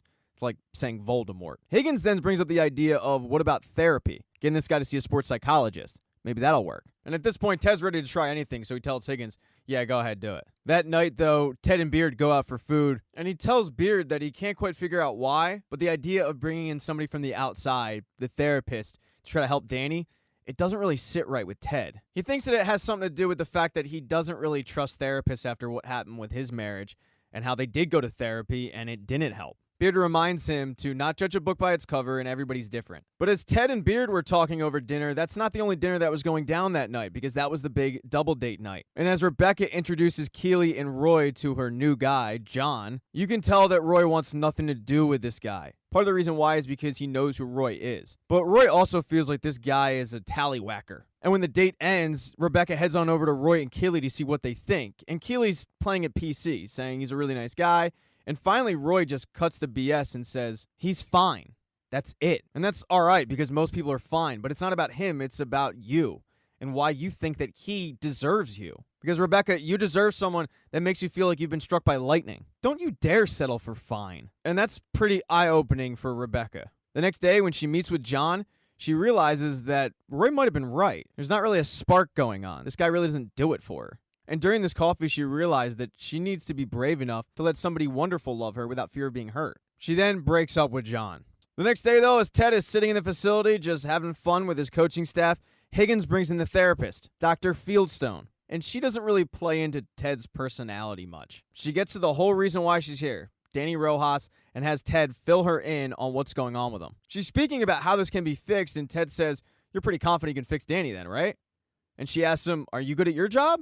And Ted doesn't really know how to answer, so he just blurts out a yes. And Fieldstone says, well, as good as you are at your job, I'm twice as good at mine. And they don't really know what to say. They're pretty taken aback by it, so they just blurt out, we're very lucky to have you. She then heads up to Higgins' office because that's where she's going to be interviewing Danny. And when Coach drops him off, he thinks that maybe it'd be good if he stays, but Dr. Fieldstone says, no, you need to go. And she starts speaking to Danny in Spanish. And while Ted was a little reluctant to believe in therapy, It seemed to have worked because Danny comes out of that meeting rejuvenated, looking like the old Danny Rojas. As Ted, Beard, and Nate look on and see if he is truly fixed, they're not the only ones, because Dr. Fieldstone is also watching from the balcony. And Danny goes over to the corner and drills a corner kick. He's back. After practice, Danny actually thanks Ted for bringing her in, saying she's incredible. After Danny leaves, Ted wants to go talk to the doctor, but when he heads upstairs, Higgins lets him know that she's actually in a session with another player. And not only that, there's a waiting list. Ted's kind of surprised, and Higgins lets him know that a few of the guys wanted to sit down with her until she left. One person who probably needs therapy, though, is Roy Kent, just anger therapy. And as Keely is leaving the office that day, she calls up Roy to apologize for trying to force him into an analyst job that he didn't want. But he reminds her, that's great, it's Yoga Mom's Day. So he tells her that he'll see her later that night, and then he sits down, grabs some rosé, and starts watching bad reality television with all these moms who don't know who he is. And on the reality television show that's set up kind of like The Bachelor is his nemesis, Jamie Tart. In episode 2, unfortunately for Jamie, he gets kicked off the hit show Lust Conquers All. The next day, they're contractually obligated to go on a TV show, talk about the experience of getting kicked off. And Jamie's kind of enemy number one with a lot of people because he made one girl feel like he was going to get married to her, and then he slept with another girl in a jacuzzi. And you just don't do that on a show called Lust Conquers All. Now, Jamie actually left Man City to be on this show. He figures, yeah, I can just go back to Man City if Pep Guardiola will have me back. But they won't. They have no interest. Jamie goes to meet with his agent afterwards, and he finds out that it's not just Man City that doesn't have any interest. Nobody has any interest. In fact, the only interest in Jamie Tart is another kind of reality show where you go to Ibiza and take ecstasy for 3 weeks. And Jamie just can't believe that his agent can't find him any team that is willing to take him. Jamie Tart suddenly has become a rudderless ship. And it's kind of similar with Roy Kent without football. His big plans for the day are to do yoga and cook Keely dinner. It's a far cry from being a pro soccer player. He drops Keely off where he ends up seeing Ted for the first time in a while, but when Ted goes to say hi to him, Roy just takes off, and Keely has to tell Ted he's having a busy day. As Keely and Ted are talking, they see Dr. Fieldstone come into the office on this fancy bike. And Ted's a little taken aback to see her because he thought that the team was getting rid of her. She was only supposed to be there for a couple days after all. But that's when Keely tells him Higgins hired her for the rest of the season. He goes in to confront Higgins about it, and Higgins does apologize and says, I should have confronted you first, but Ted says, nah, man, you're head of football operations. You don't have to ask me for my opinion. Ted ends up bullying Higgins into standing up for himself. As he's sitting there, though, he notices a familiar smell in the building. And when he brings it up, Nate runs in and says, wait till you hear this shit. We'll put lavender in the laundry detergent. Yeah, that's right, Ted. He put a calming influence in the laundry detergent. It just seems like no matter what Will does, Nate's going to have an issue with it. Although, in defense, it seems like he kind of has a case with this one. After getting the drama of the office, Ted heads upstairs to welcome Dr. Fieldstone, the same way that he welcomed Rebecca. He brings her biscuits. He bursts in the doorway just like he normally would with anybody, but she reprimands him for it, saying, please don't do that. I could have been in a session. And that kind of takes Ted off guard a little bit. He offers her the biscuits, and at first she says no, but she eventually takes a bite of one. But then she hands him back, saying, thanks, Ted, but I don't eat sugar. In a past life, when I would eat sugar, I would talk nonsense for an hour and then pass out. Ted explains that he's the same way with video games. It's something in his life he really enjoys, and he pretends that somehow not having it is better for him. But in reality, he's just depriving himself of something that makes him happy. You know, instead of like attempting to adjust your relationship to it. He then excitedly sits down and asks her, what's your favorite book? But instead of answering the question, she says, this is very interesting. This is clearly your way of connecting with people. It's very disarming. And then right before she kicks him out, she says, I'd really like to observe training today, which Ted says, yeah, you're welcome anytime. But Ted is completely thrown off by this woman. He can't read her at all. Ted then heads upstairs to see Rebecca, who's setting up a new online dating profile with the help of Keely. And when he hands her the box of biscuits, she's a little appalled to see that there's a bite taken out of one. And Ted explains how he gave her biscuits away to Dr. Fieldstone, but Fieldstone doesn't eat sugar. And Rebecca's response to that is, what a fucking asshole. They then get into a conversation about how you don't really need therapy. That's what you have friends for. But then they proceed to prove why you do need a therapist because neither of them want to admit what's going on in their personal lives to each other. Fast forward to later in the day, Roy Kent didn't just have yoga and dinner plans. It was trophy ceremony day for his girls' soccer team. And after hammering home to the girls that they should be feeling like shit because they lost, he heads home to find Keely jerking off. And initially, he's really turned on. He wants to know what gets her going. And that's when she reluctantly shows him. She's not jerking off to porn. She's not wanking it to the royal wedding. We're not talking the latest issue of Good Housekeeping. She's getting off to Roy Kent's retirement ceremony. And it is as bad as he said. He's a blubbering mess in it. And Roy gets pretty insulted. He can't believe that she's getting off to him being, quote, pathetic, but she says, no, you're vulnerable. You haven't been like that since you left football. He tries to explain how at his age, with a messed up knee, you don't get to be a football player. And that's when she once again brings up the analyst job that he turned down. She tells him you'd be back around the game again, and I know you miss it, but he still is pretty steadfast that he doesn't want to do it. And that's when she really hits below the belt, saying, you're just like Jamie. And this didn't come out of the blue. Keely ran into Jamie that day.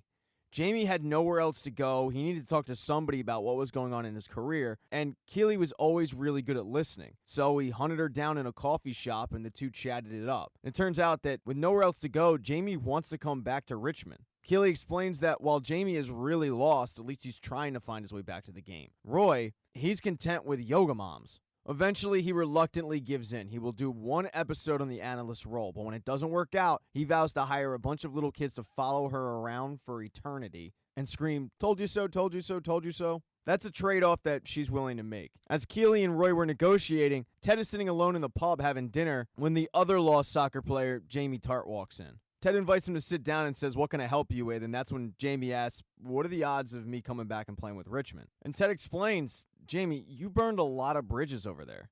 Let me ask you a question. Why did you leave Man City and go on that show? You were getting good minutes. And at first, Jamie toes the company line, saying, I thought it would be fun. I thought it would boost my brand. But Ted knows that's a lie. And eventually the real reason comes out. Jamie went on that show and quit Man City because of his dad. Jamie got sick of his dad criticizing every little thing he did on the pitch, so he decided to piss him off by going on the show. Ted tells Jamie that sometimes an overbearing dad is what drives men to be great. Bono's dad was apparently a piece of work, but then again, so was Joshua Tree.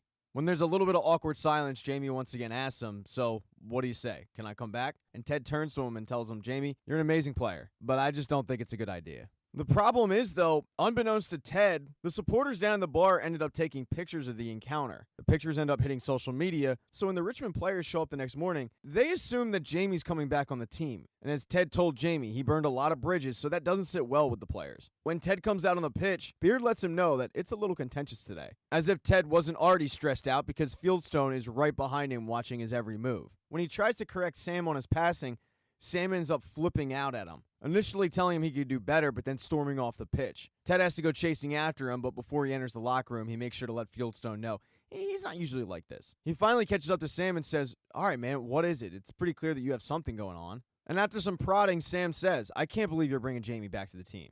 I mean, how many locker room blowups have we had since Jamie left? None? I mean, yeah, we haven't won yet, but we will. I believe that. Just because Jamie scores goals does not mean he deserves to be here. All of this, by the way, catches Ted completely off guard. He had no idea that the picture was circulating on Twitter. Sam then goes on to tell Ted that no player has ever made me feel as bad about myself as Jamie Tart did. Ted tells Sam, look, I understand you're upset with him, but Sam cuts him off and says, no, I'm not upset with him. I'm upset with you. You didn't even talk to us about it. And Ted says, honestly, I didn't think there was anything to talk about. I told Jamie it's not going to happen. And that completely changes Sam's mood. Sam feels pretty awkward and apologizes to Ted, but Ted says, Sam, don't worry about it. You're a leader on this team. I want you to speak your mind. Sam gets a big smile and thanks Ted and then says, you know, my father tells me every time he sees you on TV, he's very happy that I am here. He says I'm in safe hands with you. Ted thanks him, but then he makes him run a bunch of laps for storming off the pitch. But it wasn't just Ted and Sam that were talking, because over in the corner, Higgins had set up shop in the weight room. He gave his office to Dr. Fieldstone, and he never got it back, so he's kind of a man without a home. So after practice, Ted invites Higgins downstairs to join the Diamond Dogs, where he belongs. Ted then tells the group, we need to discuss the future of Jamie Tart with this team, and Beard's a little surprised because he thought that topic was dead.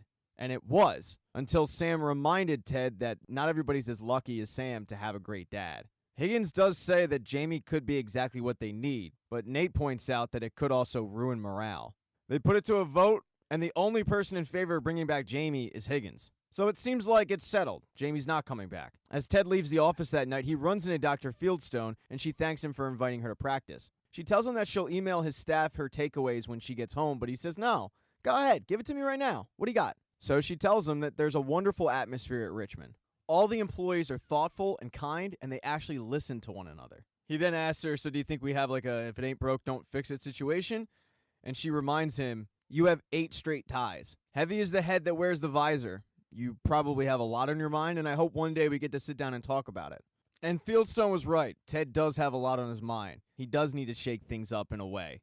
So the next day, as the team's warming up on the pitch before practice, out walks Jamie Tart. And then finally, there's Roy's big tryout. He's not looking forward to it. He doesn't want to do it. He's working with guys that when he played against them, he couldn't stand. But he shines.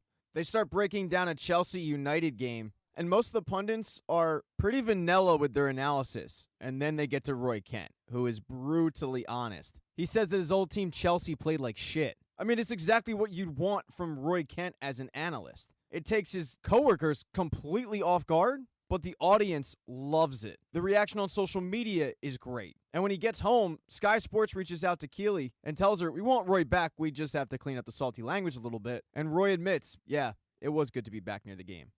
Episode 3 picks up a couple of days after Jamie Tart has been integrated back into the team. Ted goes to give Rebecca her morning biscuits, but right outside of Rebecca's office is some 13-year-old girl that Ted doesn't know. When he walks in, he finds out that it's Sassy Spur's daughter. Sassy's speaking at a conference, so Rebecca's going to be watching the 13-year-old outside, who's named Nora, and it turns out Rebecca is Nora's godmother. After this, Ted heads downstairs to address the media, and it turns out that Richmond FC is actually heavily favored this week. But Trent Crimm from The Independent always has to ask the hard questions, so he asks about the impact of the locker room by bringing in a guy like Jamie Tart. And Ted tells Trent that he doesn't really think it's going to be an issue. But as Ted is talking about how Jamie's return to the team won't negatively impact the team itself has kind of ostracized him. Jamie's in a corner, doesn't really talk to anybody. And when Keely comes in with photos from a Dubai Air photo shoot that Sam is featured in, and the team is huddled around him joking about the photos, Jamie tries to be included and joke back, but anything Jamie says just feels mean-spirited. Gets pretty awkward. Before Keely does leave, she reminds everybody to sign up for a new dating app that she's peddling called Banter. Keely exits, Ted enters, and they start going over the game plan for that week, but Jamie interrupts Ted and says, actually, I'd like to address the team. And Jamie apologizes for everything that he did, which turns out is a lot because the team starts going around the room saying what a douchebag he was. Jamie vows, though, to be different, to change, and to become a better teammate. They all then head out to the practice pitch where Ted lets Jamie know that he's going to start him on the reserves and make him work his way back into the starting rotation. But just because Ted has forgiven Jamie doesn't mean his teammates have. Because during practice, as Jamie is streaking down the pitch, his teammates are gunning for him. And Jamie's able to dodge the first few, but Sam ends up performing a pretty hard slide tackle, walking over to Jamie and saying, oh yeah, things changed when you were gone. And Sam is kind of flying high. He just set Jamie Tart in his place. He got this Dubai Air gig, and after practice he excitedly texts his dad about the pictures, but instead of being happy for him, his dad is livid at him. Because unbeknownst to Sam, Dubai Air's parent company had a massive oil spill in Nigeria, and they're just refusing to clean it up. Instead, paying off the government so they don't have to. So Sam's dad gives him a, I'm not mad, I'm disappointed kind of text. And it's something that Sam truly had no idea about. Now over with the boss of AFC Richmond, Rebecca takes Nora out to make good on the time that was lost since the last time she saw her. Problem is, the last time she saw Nora was about 6. Now she's 13, things have changed, she's no longer into things like tea parties. She's also not into things like dolls. And as the two are standing in front of a doll shop making fun of the dolls' backstories, out walks Roy Kent and Phoebe. So Roy and Rebecca, Phoebe and Nora start walking on the street with Nora and Phoebe leading the way. And after talking about Rebecca's failed dating life, she changed the topic to how she had all these plans for Nora, but turns out they're all just outdated plans. And Roy reminds her that kids don't need a parade every day. What they need is to feel like they're a part of your life. So that night, Rebecca takes his advice and asks Nora if she wants to go into the office the next day. And it turns out that's exactly what Nora would like to do. She wants to see how a football club is run from a female's perspective. The next day, as she's walking in telling Nora that one of the perks of the job is having your own private office, she opens the door to find that Keely has overtaken the office. Keely feels bad about it, but apparently that's what Keely does when she thinks that Rebecca's out of the office for the day. She just kind of sets up shop. After the introductions, Nora notices the Banter ad and asks, "What is this?" And Keely says, "Oh, it's just a side hustle. Some PR firm hired me to do some freelance work on it." And Nora asks, "All right, well, what's the hook?" It takes both Rebecca and Keely a little bit off guard, but Keely goes right into the pitch for Banter. It's a less superficial dating app, so there's no photos. It's completely anonymous. All you do is talk via messages. You have no idea what the person looks like. While Rebecca thinks this is horrifying, Nora thinks that it's awesome, which changes Rebecca's mind pretty quickly. After this little banter pitch, though, Higgins fills Nora in on what he does for the club. But there's a knock at the door, and Sam comes in. And when Sam enters the room, Nora is completely starstruck because Sam is her favorite player. But Sam hasn't come in just to say hi. He's come in to pull out of his Dubai Air contract. He explains his reasoning and apologizes to everybody in the room, knowing how hard that they worked on it. But nobody's mad at him, and Keeley says, we completely understand. We'll get you out of the contract. When he exits the room, though, Higgins reminds Rebecca that Dubai Air is their main sponsor, so this could cause waves. Rebecca tells Higgins, though, I'll handle this. The CEO of Cerithium Oil is an old friend of Rupert's. Don't worry about it. I got this. Now, as Sam was upstairs talking to the bosses, downstairs the coaches were meeting, and Jamie walked in and said, I think I figured it out. I'm going to buy everyone PS5s. And while Jamie thinks that's a great idea to get back in the good graces of your teammates, the coaches don't. When Jamie leaves the room, Ted turns to Beard and says, I think we have a break glass case of emergency here. I think it's time for the boys to meet that guy. And that guy is Ted Lasso. Complete opposite of Ted. He comes out like a hard ass, yelling at the guys, flipping tables. Anything they do is just the wrong thing. He just continues every single drill to lay into everybody. Until Jamie just finally gets sick of it and says, you can stop yelling at everybody. This whole Jekyll and Hyde thing, it's not really working. And Ted Lasso yells back at Jamie, oh, okay, you know what? Practice is canceled, which is literally what everybody wanted. So for the first time since Jamie's return, his teammates are actually happy with him. As Led is walking off the pitch, though, Beard grabs him to shake him out of it, and that's when we get the return of Ted. Now, practice was being observed by Dr. Fieldstone, so they start explaining the method of Ted Lasso, and she's figured it out already. The thought process behind it is that everybody's mad at Led, so they forget to be mad at Jamie. But you can tell that she thinks this is a terrible idea. After the guys shower up, Jamie, who is still having a hard time getting reacclimated to the club, goes to talk to Keeley, but Keeley now doesn't have to listen to Jamie blabber on for free. So she brings him up and introduces him to Dr. Fieldstone, the woman who's paid to listen to his problems. And you figure that one of the issues might be Ted Lasso. Now, as the team was getting introduced to Ted Lasso up in the owner's box, that thing that Rebecca thought would be easy turns out to be pretty hard. She calls up the CEO of Cerithium Oil to get Sam out of his contract, but his response is, release him. And now she's in between a rock and a hard place. Releasing Sam, which is stupid, or risk pissing off the team's biggest sponsor. And considering they're already paying Premier League prices while getting championship money revenue, pissing off your main sponsor is a bold move. But Nora reminds her that sometimes you have to do the right thing even if you lose. So with life lessons from a 13-year-old, Rebecca emails the CEO back telling him that they will not be releasing Sam. The next day, though, is the big match. And as Rebecca is sitting in the owner's box with Nora, she gets an email back from the CEO just saying, fine. So she feels like she won this battle.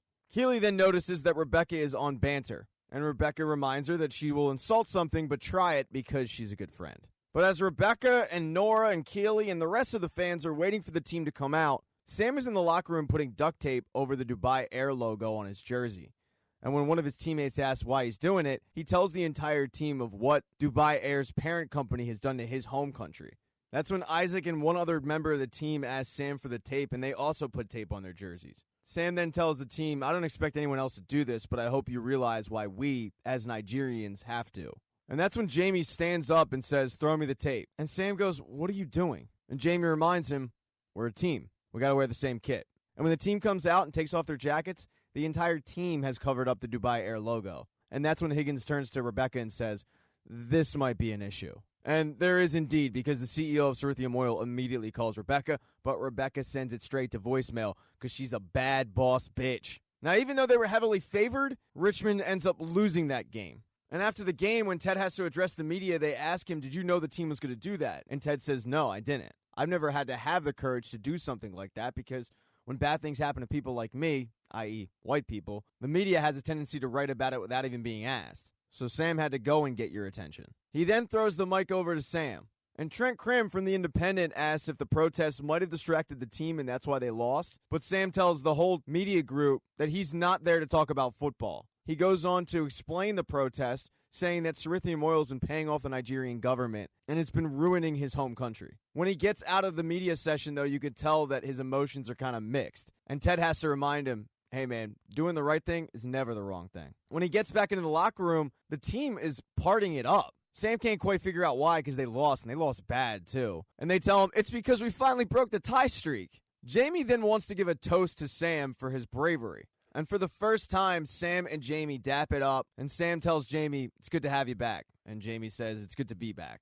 This little protest has really united the team. But you know what else unites a team? A team photo. Rebecca forces Nora over to ask Sam for a picture, but Sam gets the whole team in it, and they celebrate the broken tie streak by taking a photo. In episode 4, it's Christmas, and there hasn't been much fallout from Sam's protest. In fact, the team's actually won their first couple games. Current record is 4-4 and an amazing 14. In the locker room, the players are doing their Secret Santa. And in the coach's office, they're doing the exact same thing, Secret Santa. They start going through what their plans are for Christmas. Nate's just happy that he can finally afford to get his dad a nice gift with this bump in pay for being an assistant coach.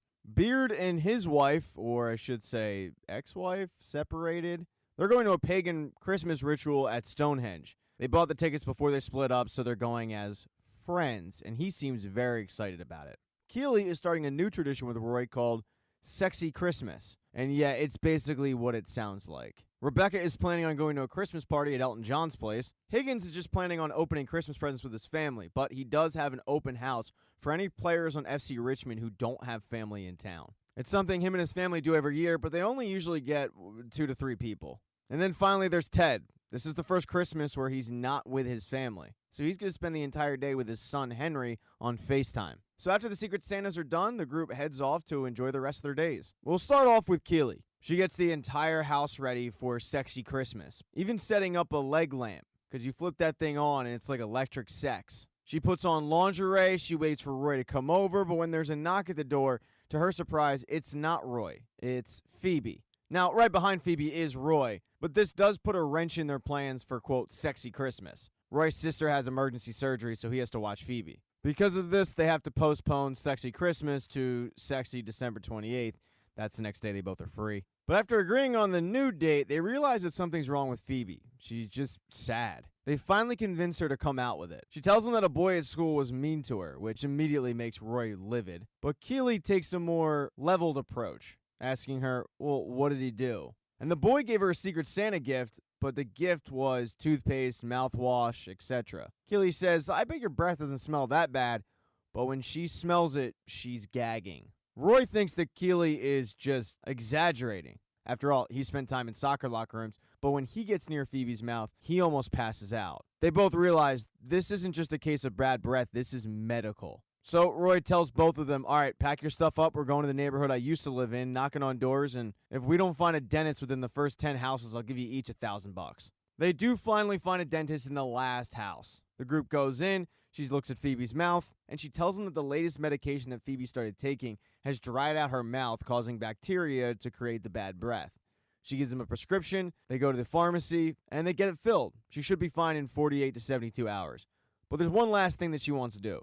She wants to visit the boy who gave her that little care package a visit. So Phoebe, Roy, Keely, they head to his house, they knock on the door, and when he answers, they've made up cue cards where Phoebe starts tearing them off. The basic message of the cue cards is, you made me feel bad, be nicer, I forgive you, have a good Christmas. Now over with Higgins, even though his family usually only gets 2 to 3 players, they got a lot more this year. Players like Danny Rojas and Sam, that new Dutch guy.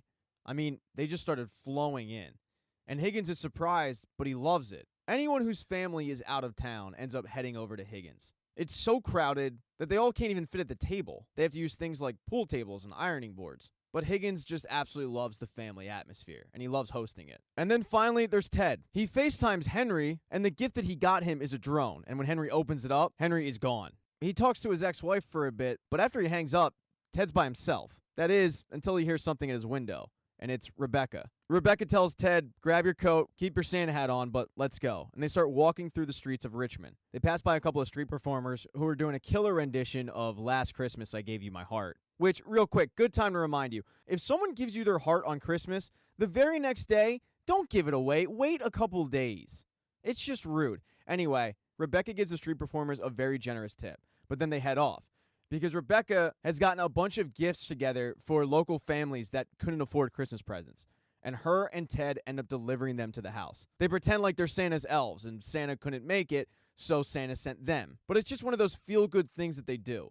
And Rebecca used to do it all the time, but after last year, what happened with her ex and the divorce, she got away from it. But it was important to her to get back to it. It's also important for her to spend time with her Richmond family. So after her and Ted are done delivering the presents, they head back to those street performers and pay them to head over to Higgins' place, where they put on a badass street performance. And Higgins and the rest of the team that's at Higgins' place end up coming out in the street and partying it up. In episode 5, Richmond continues to struggle, and one of the many reasons why people think they're struggling is a lack of leadership. Without Roy Kent in the locker room, people are pointing to the new captain, Isaac. And while doing his Sky Sports bit, Roy reassures the panel that Isaac will get it together. But it's clear as the team is watching film study that Isaac is just wound way too tight. He's yelling at his teammates, he's blaming people, he's pointing fingers. And Ted interrupts the film session and reassures them that even though he hears what's going on and hears the chatter, he doesn't believe they're a bad team. He thinks that good times are ahead. He uses something called rom-communism, basically the idea that in rom-coms, everything ends up working out in the end. He says that what's going on with them right now is that they're in the dark forest, and fairy tales don't start or end in the dark forest. And everybody is engaged on Ted's every word, including Dr. Fieldstone, who is in the back monitoring this. But Isaac doesn't really seem to get the message, because he continues to point fingers and yell at his teammates. And no one really knows what's going on with Isaac, including the coaching staff. But it's become apparent that something's wrong, to the point where Dr. Fieldstone comes in and asks Ted, "Is Isaac okay?" And Ted says, "No. He's way too tense." She offers to talk to him, but Ted says, "No, it's okay. I got it. I know exactly what he needs." In reality, Ted has no idea what he needs. What he does know is that since Isaac is an alpha, he's only going to respond to alphas. Nate somehow interprets this as he needs to go talk to Isaac, which isn't the case at all. And while Ted appreciates the offer, he has somebody else in mind. Now, up in the owner's box, there's some business to attend to. Higgins walks in on Rebecca, who is on banter, and she's smitten with some mystery guy. She's smitten hard. But Higgins got a call from Ryan Reynolds and Rob McElhenney, and they're interested in buying FC Richmond. This is the definition of product placement, since Rob McElhenney already has a show on Apple TV+, and he's just trying to get the word out that he owns a soccer team. So the conversation about the sale of the team doesn't really go anywhere, especially when Higgins' phone goes off and the ringtone is "She's a Rainbow" by the Rolling Stones. Higgins goes on to say that that's the song that was playing in the background when he met his wife, and that because of it, he considers his wife his rainbow. This leads to Rebecca actually asking Higgins for some advice on how to get out there and sort of show what she's got to offer. The advice he gives her, though, is just be you. Rebecca then gets a knock at her door from Keely and Nate because Nate needs a table at a local restaurant. He wanted to get it for his parents' anniversary. It's one of the few restaurants where his dad doesn't complain. Problem is, when he went in there to make a reservation for a good table, they told him they don't do that. Because of this, Nate came to Keely looking for fame, when in reality, he works for FC Richmond. He shouldn't need it. Rebecca actually goes so far as to offer to buy the restaurant, but Keely reminds her, no, we need to teach Nate how to handle himself in public. And Rebecca understands this because when she goes into these league meetings with a bunch of men, they kind of look at her like a ditzy bimbo. So she has to show a level of confidence, and that's what they teach Nate to do. Go into that restaurant and demand respect. With these new learned tricks, he's hoping that this works when his parents and him head to the restaurant later that night. But that's for dinner. Ted Lasso needs some lunch. He also needs to find himself an alpha dog, and he kills 2 birds with 1 stone when he finds Roy Kent at a kebab place. Initially, he asks Roy about joining the coaching staff, but Roy says, no. I'm happy with the job that I have right now. I have no interest in going back to Richmond. Ted then says, all kidding aside, man, I just need a favor for Isaac. Roy knows that Isaac is simply in his head, and he does agree to help.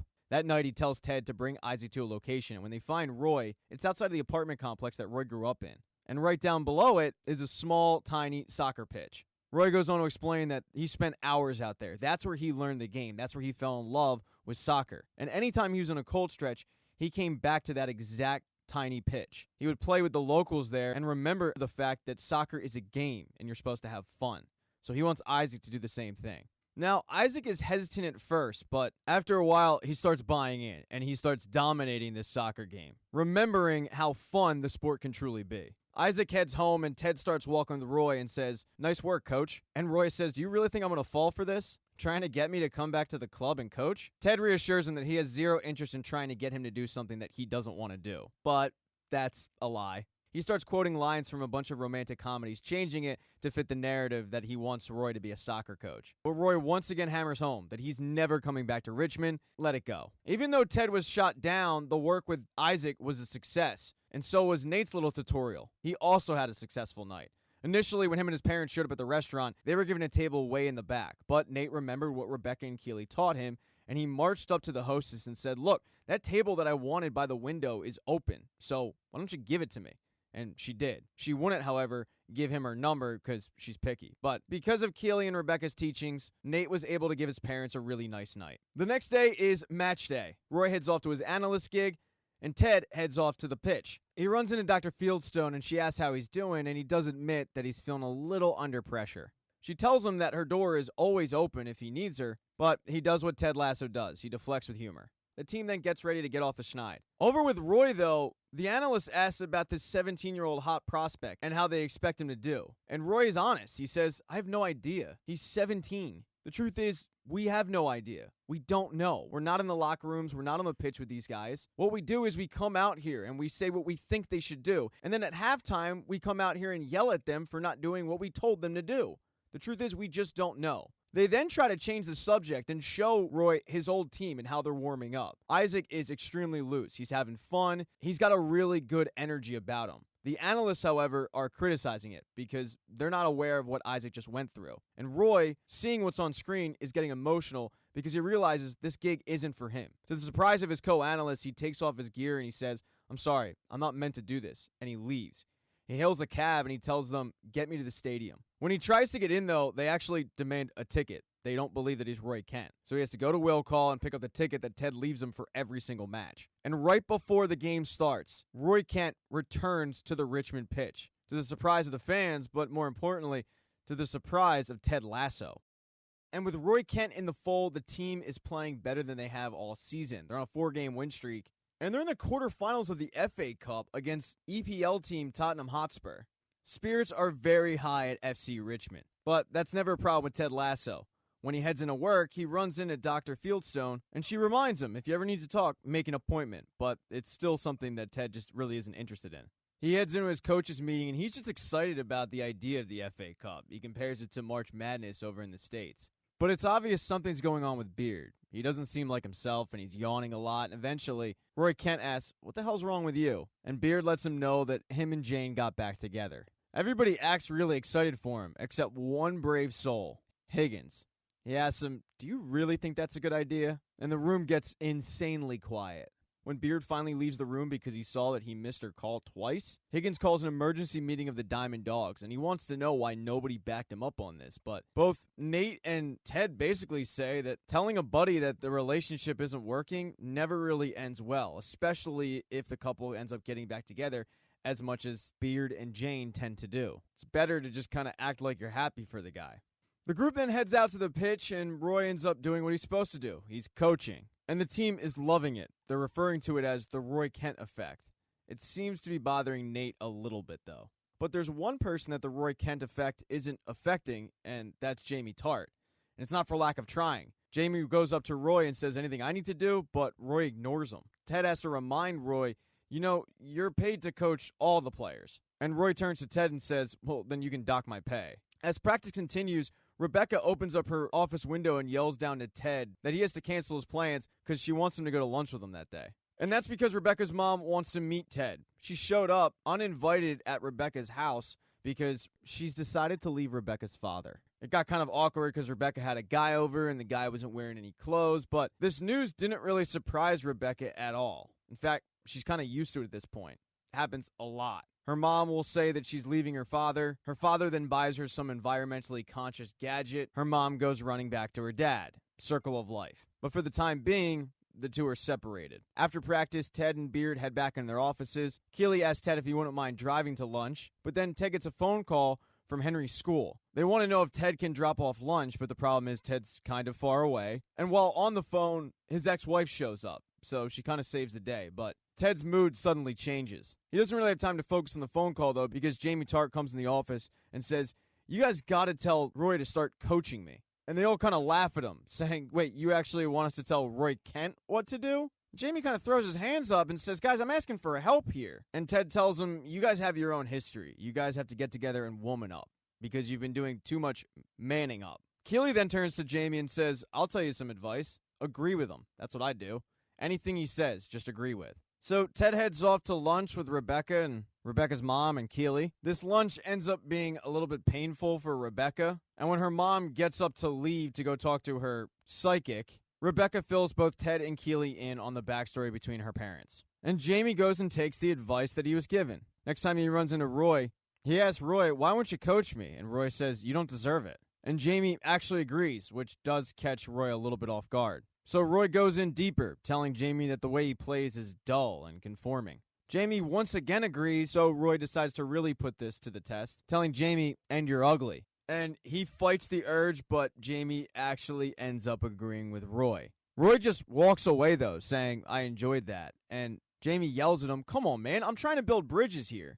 And this results in the two getting into a pushing match where Ted has to run out. And Ted, who has a ride back from lunch at this point, has to get in between the two. And Ted realizes that he's going to have to mend this relationship between the two. Jamie says, "If you're going to make me better, then I want to hear it." So Roy says, "Okay, I'll tell you what's wrong with you. Ted messed you up. He made you a team player. We need you to be a prick out there. We need you to score goals, and right now, you're average. So, sometimes, when it is appropriate, you can be a prick. And trust me, you'll know when the time is right." The next day is the big match between Richmond and Tottenham Hotspur.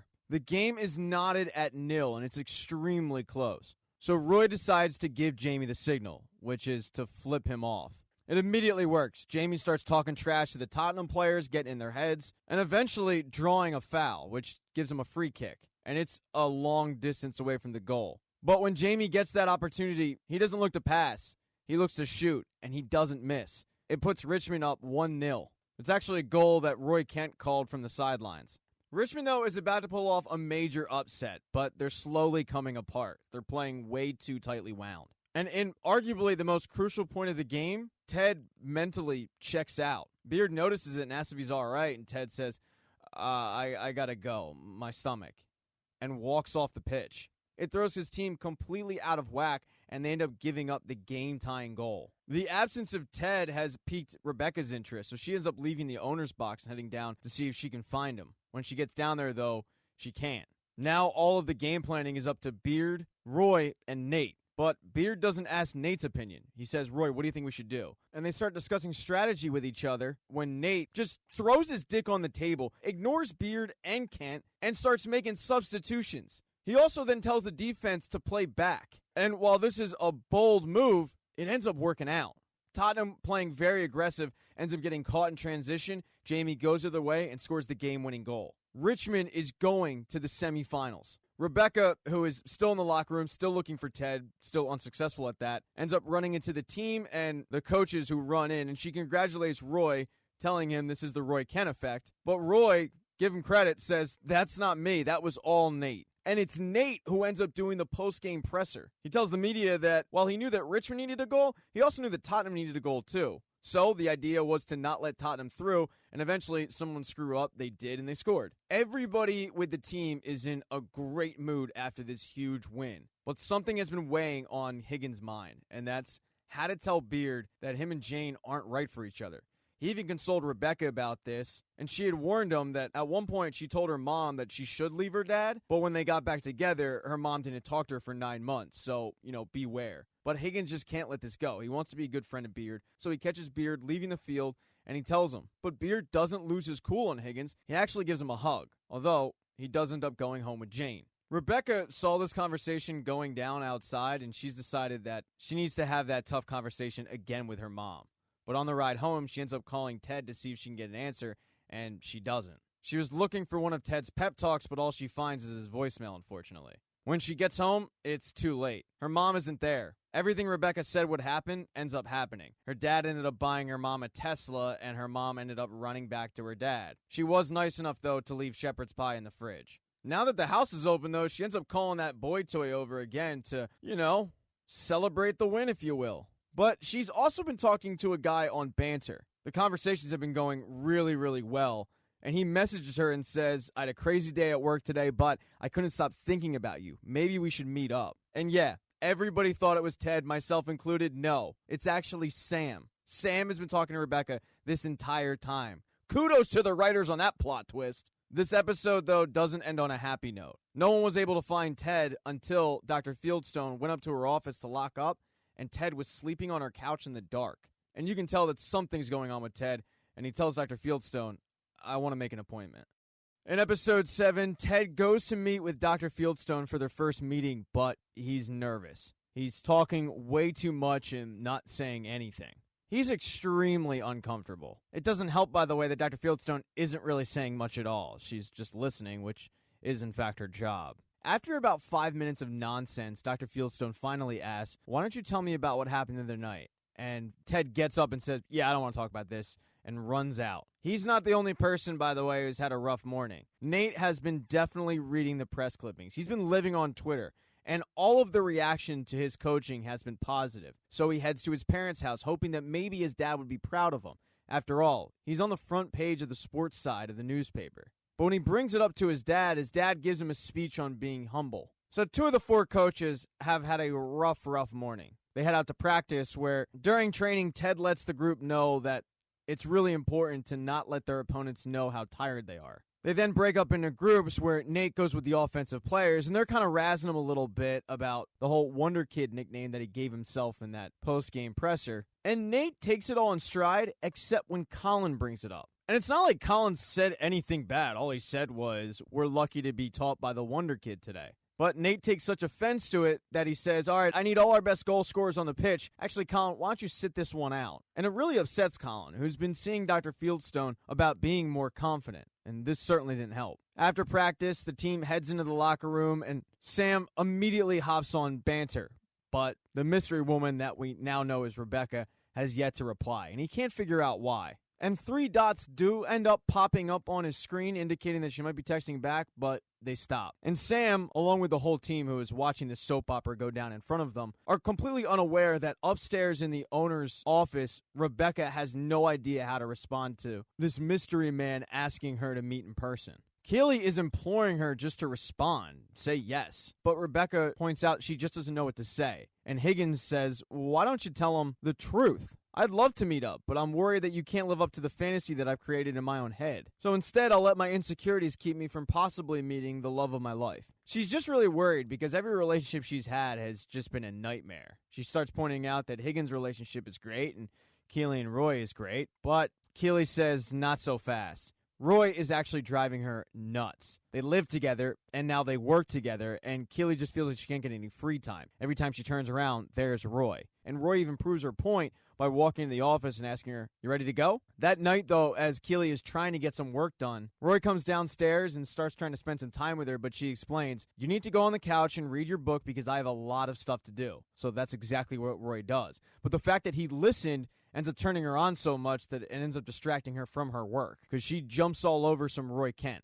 The next day, Ted Lasso starts his day in Dr. Fieldstone's office. She's a little surprised he came back, but he tells her, I don't quit things. She senses that he's not a big fan of her profession, and he says, no, I'm not. And he says, yeah, if you want the truth, I think your profession's bullshit. You don't know me. We don't have a history, and yet you expect me to spill my guts.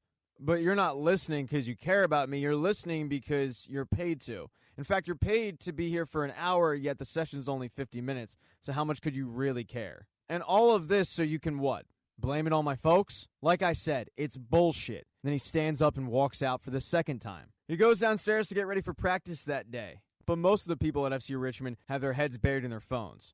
Nate is once again reading press clippings, while Sam and Rebecca are waiting for the other to respond, having no idea who they're actually talking to. And they end up ironically bumping into each other. They end up having a little bit of an awkward hello and then go their separate ways. Colin, however, wants to get some answers on what went down yesterday. He goes into Nate's office and asks, did I do something to upset you? He can't figure out why Danny and Jamie said basically the same comments that he said, but Nate wasn't mad at Danny or Jamie. He was only mad at him. And Nate gives the most arrogant explanation on why he did what he did. He tells Colin that Danny and Jamie are like Picasso, whereas Colin is like that painting at a Motel 6. It's just kind of there. It's a painting made to cover up a bloodstain. And that painting does the job. But its job isn't to be beautiful art, it's to cover up things like bloodstains. So he tells Colin, just do the job. It's a really douchey response, and it's one that Beard overhears. And while Nate was insulting Colin, the rest of the figureheads of FC Richmond, being Higgins, Ted, Rebecca, Keeley, are meeting in the equipment room. It's the only place that Keeley feels like she can get a break from Roy, and also smoke. All of a sudden, Jamie shows up, and it gets really awkward when they're actually talking about Roy, and Roy enters the room. Although he actually guesses that they're talking about him,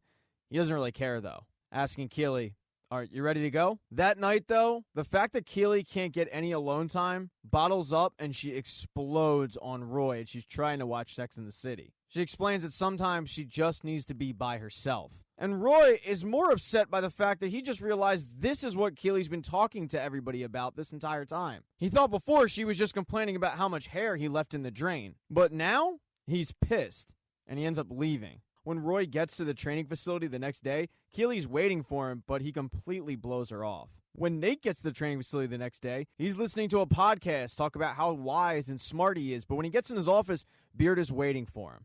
He tells him that he was rude to Colin, and it was weird and personal. And he hasn't told Ted, this is just between the two, but he demands that Nate do better. And Beard actually can't tell Ted, because Ted, for the third straight day, has gone up to Dr. Fieldstone's office before practice for a therapy session. Although this time, she expected him, because after all, Ted Lasso doesn't quit stuff. But even though Dr. Fieldstone is paid to listen, she has something to say to Ted. She tells him that she was completely offended by what he said, asking him, would you coach for free? And Ted says, yeah, I would. But she asks, do you? And Ted has to admit, no, I don't. Her point is, just because she gets paid to do what she does doesn't mean that she doesn't care about her patients. Just because he gets paid to coach doesn't mean he doesn't care about his players. The fact that he would assume that it's not the same for her is what really offends her. And Ted ends up apologizing. She forgives him, telling him that fight or flight response is natural. It just so happens that Ted Lasso does both. But Ted ends up saying, so you think I'm scared? And she says, yes, I do. And Ted says, maybe I just don't want to learn the truth. But Dr. Fieldstone points out the truth will set you free. They then end up going through their first therapy session, but we don't actually know what they talked about. Afterwards, though, it seems like Ted does feel better. He comes out chipper, but, that's kind of just normal Ted Lasso. But before they break up into groups, Nate ends up going and apologizing to Colin. All of this, by the way, is something that Ted had no idea about, and he asks Beard if he has to address it, but Beard assures him, no, we're good. The groups then break up into practice, and they're going through a drill, and Roy ends up screaming at Jamie, saying, what the hell are you doing? You're supposed to back up your partner. But Jamie points out that Roy's wrong. What the teammate needed in that moment was space. And because it's a soccer analogy, Roy ends up realizing that, yeah, he needs to give Keeley space. Of course, the team has no idea about this. They just think that Roy Kent's being Roy Kent. But Roy Kent has had a breakthrough. That night, when Keeley comes home, Roy has a bath ready for her, candles, music, and he lets her know, I won't bother you for 3 hours. After practice, the team headed in the locker room, and it's a good thing that Nate apologized because the team had made him a personalized jersey, and it would have been awkward if he was still being a dick. And the jersey has number 1, Wonder Kid. Nate loves it, and the team lets him know that it was actually Will's idea. He just thought it was a really cool nickname. Nate thanks everybody and then heads into his office, where he once again hops on Twitter, scrolling, reading all the positivity. But Twitter is a cesspool. Trust me, I can attest to that. There's always somebody out there waiting to tell you that you're a lib-cuck soy boy, even though you've never had soy in your life. I'm looking at you, DanMan45. Yeah, I reported your ass to Twitter. Anyway, the point is, there's always somebody ready to just bring you down. And when Nate sees the dark side of Twitter, it pisses him off. He ends up storming into Will's office, throwing the jersey at him and saying, don't you ever embarrass me like that again. And then finally, Ted Lasso ends his night in the pub, but he ends up running into Trent Crimm from The Independent. And this is the first time Trent has been able to talk to Ted since he walked off the pitch with, quote, food poisoning. So he asks Ted for a quote, but the quote that Ted gives him is the company line. Sorry, Trent, I had food poisoning. And Trent writes it down, files it away for later, and heads out. And in the season finale, we get a look at how Dr. Fieldstone starts her days. Most therapists actually have a therapist, and Dr. Fieldstone is no different. She's going through her latest therapy session where she's just complaining about how Ted Lasso drives her absolutely insane. But then afterwards, she gets on her bike and she heads over to the pitch. On her way over there, though, she does get into a car accident and ends up sending her to the hospital. On her way over to the hospital, with an obvious concussion, she ended up calling Ted Lasso 32 times, cursing him out. So that gave Ted an indication that he probably should go pick her up. Because of that, he skipped training. The voicemails are brutally honest. It's what Dr. Fieldstone really wants to tell Ted in these meetings that she can't. Ted, though, takes it in stride, doesn't take it personal at all, and proceeds to walk Dr. Fieldstone back to her house. Even though Dr. Fieldstone continues to tell him, I'm good, you don't have to do this, it's Ted Lasso, so he continues to walk her home. When he gets into her apartment, though, he notices a lot of empty alcohol bottles. Too many for one person. But Ted has overstayed his welcome. She does have a head injury, and she does need to rest, so she kicks him out. But Ted wasn't the only one to skip training that day. Roy Kent gets a phone call from Phoebe's school that he has to head over there for a parent-teacher conference. Phoebe has been using some inappropriate language, we'll say, and while the teacher agrees with Phoebe's sentiment, it's got to be toned down. It becomes pretty obvious who the bad influence in the room is. It's Roy Kent. Roy has to have a conversation with Phoebe about not cursing, but it's a fear that he actually has that he's infecting her with the worst parts of him. She reassures him, though, that because of him, she does things like stand up to bullies, so he needs to stop that nonsense ASAP. Because of the fact that Roy and Ted both miss practice, Nate has to run things. But afterwards, as the players are working out, Sam gets a phone call from his dad. His dad is ecstatic because Cerithium Oil has been ordered to pull out of Nigeria. And his dad says, Sam, it's all because of you. I'm so proud of you. Jamie Tart overhears this, and he just got a phone call from his dad, but he sends it right to voicemail because he doesn't have the same relationship that Sam has with his dad. But after this great news, Sam feels empowered. So he texts, unknowingly, Rebecca on Banter and says, dinner tonight, 8 p.m., I'll be there, so should you. He then waits for a response, and he's excited when he gets 3 dots on the screen. And he calls everybody over, and Rebecca responds with, okay. But now it's time for Sam to look his best. And there's one teammate who can do that, Isaac. Isaac is the team barber. He gives out 1 haircut per teammate a year. So you better save it for a big occasion. And Sam calls his in. Jamie, however, doesn't really understand the lore of this haircut, but after you see the finished product, you get it. Jamie still doesn't want to wait around and just watch a teammate get his haircut, so he heads to Higgins' office because he knows why his dad called. His dad wants tickets. Richmond is to play Man City in the semifinals of the FA Cup, so his dad wants to be there. Higgins asks him, do you want me to put him in VIP? But Jamie says, I don't care where you put him. Just give him tickets so they get off my back. Jamie then asks Higgins, do you have a good relationship with your dad? And Higgins says, ups and downs like everybody. And Jamie says, well, not me. My dad's a dick. In every situation, he's a dick. And Higgins tells him, I try to love my dad for who he is and not who he isn't. Whatever he is, Jamie, he's still your dad. And that makes him a VIP. Higgins then gets the info he needs and sends Jamie on his way. That night is the big date. Sam is in the restaurant. He's waiting by the bar. Rebecca is waiting in the car. She's terrified to go in. Keely ends up FaceTiming her, and when she sees that she's in the car, she yells at her, saying, would you get in there? It's either going to be an amazing night or it's going to be so bad that you can punish me for it for the rest of our friendship. But in a way, it's a win-win. So Rebecca heads in, and she's very surprised to see Sam there. She doesn't put 2 and 2 together initially, and neither does he. They just think that it's a coincidence that the two showed up at the restaurant. They have an awkward conversation because Rebecca doesn't want to admit she's on a blind date. She just says, I'm a little nervous because I'm meeting somebody. And Sam says, you don't need to be nervous. You look incredible. She then compliments him, but they kind of turn separate ways because they are on the lookout for who they were talking to on Banter. But maybe a minute later, they realize, oh my God, I'm here to meet you. Rebecca immediately tries to leave the restaurant, repeating over and over, oh my God, this can't be happening. But Sam, the optimist, says, yeah, but it is, so let's run with it. Rebecca tells Sam, we can't do this. First of all, I'm your boss, and second of all, you're way too young for me. When she finds out exactly how young Sam is, he's 21, she starts beating herself up saying that she groomed him and she's a pedophile. And Sam reminds her, you didn't groom me. We didn't know who we were. She tries to leave, but right before she does, Sam says, hold on. We're both here. We both look good. We can still have dinner. It doesn't have to be a date. It can just be a funny coincidence. And hey, girls got to eat, right? So Rebecca reluctantly agrees. And they both have a great night. Sam ends up walking her to her steps, and she reminds him this wasn't a date. And Sam gets real close to her and says, can we not do this again sometime? But she shuts that down, saying, Sam, I'm going in alone. Right before she does, though, she ends up kissing him. She then pulls back and says, no, we can't. We never again. We're not doing that again. But that can only help his contract negotiations with FC Richmond. Now, if only Dr. Fieldstone's night has gone that well. She's sitting in the dark watching television with a busted-up bicycle when she gets a phone call from Ted Lasso. Ted's checking in on her because she had a concussion. The phone call actually brightens her spirits a little bit, but right before Ted hangs up, she says, I was scared today because riding my bike is my happy place, and I'm worried that I'll be too scared to do that again. She's not looking for a pep talk. She just wants to tell Ted how she's feeling, and she's glad that she got it off her chest. The next day, the team ends up heading to Wembley Stadium. It's match day. Ted tries to repeat the speech from Hoosiers, but it doesn't really make sense because, unlike basketball, the pitch is different in soccer. The team then has to go get ready to face Man City, and everybody is pumped.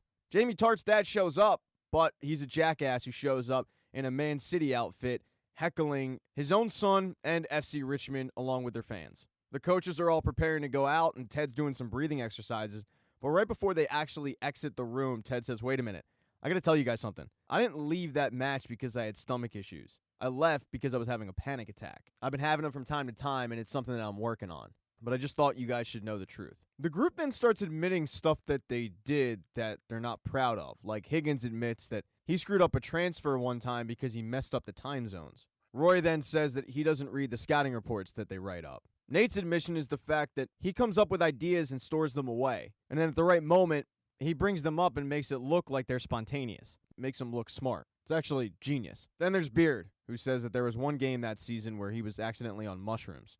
He drank some bad tea. All of this makes Ted feel a lot better about his admission, and then they go out to the pitch. And while it's the biggest game of pretty much all of their careers, they get demolished.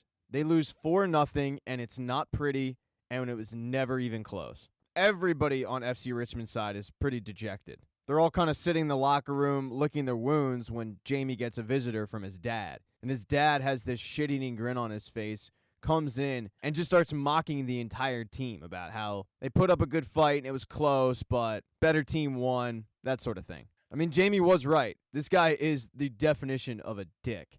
Jamie's dad then starts criticizing Jamie's game. And it's extremely awkward for everybody in the room. His dad then asks Jamie, "Hey, can you get me and my friends onto the pitch to take some photos?" But Jamie says, "No, I'm not doing that." Jamie's dad tells him, "You don't have to be a moody bitch just because you got your ass kicked on the pitch." And Jamie very calmly tries to stick up to his dad, saying, "Don't speak to me like that." His dad says, "Okay, here's the truth. That little TV show you made, it made it easier for Man City to kick you to the curb. And look where you are now. You're playing with a bunch of amateurs." No offense, anybody, no offense, but he's screaming it. And it is offensive. Jamie tries to turn around and walk away, and his dad says, "Don't turn your back on me." So Jamie turns around and punches his dad. Nobody in the room quite knows what to do, but when Jamie's dad gets up and tries to go back at Jamie, screaming at him, "Don't forget where you came from," Beard grabs him and kicks him out. The entire room gets silent, and that's when Roy Kent walks over to Jamie and gives him a hug, and Jamie ends up crying into his shoulder. When Ted sees that interaction, he walks out and calls Dr. Fieldstone. Before he can even get a word out, she says, "Sorry about the loss, but thank you for the new bicycle," because Ted Lasso did Ted Lasso things and ended up buying her a brand new bike. But Ted didn't call to have a fun conversation with her. He called to open up to her. He tells her that his dad committed suicide when he was 16 years old. And he's not sure if that's where some of his issues stem from, and she cuts him off and says, "No, that's exactly where they came from."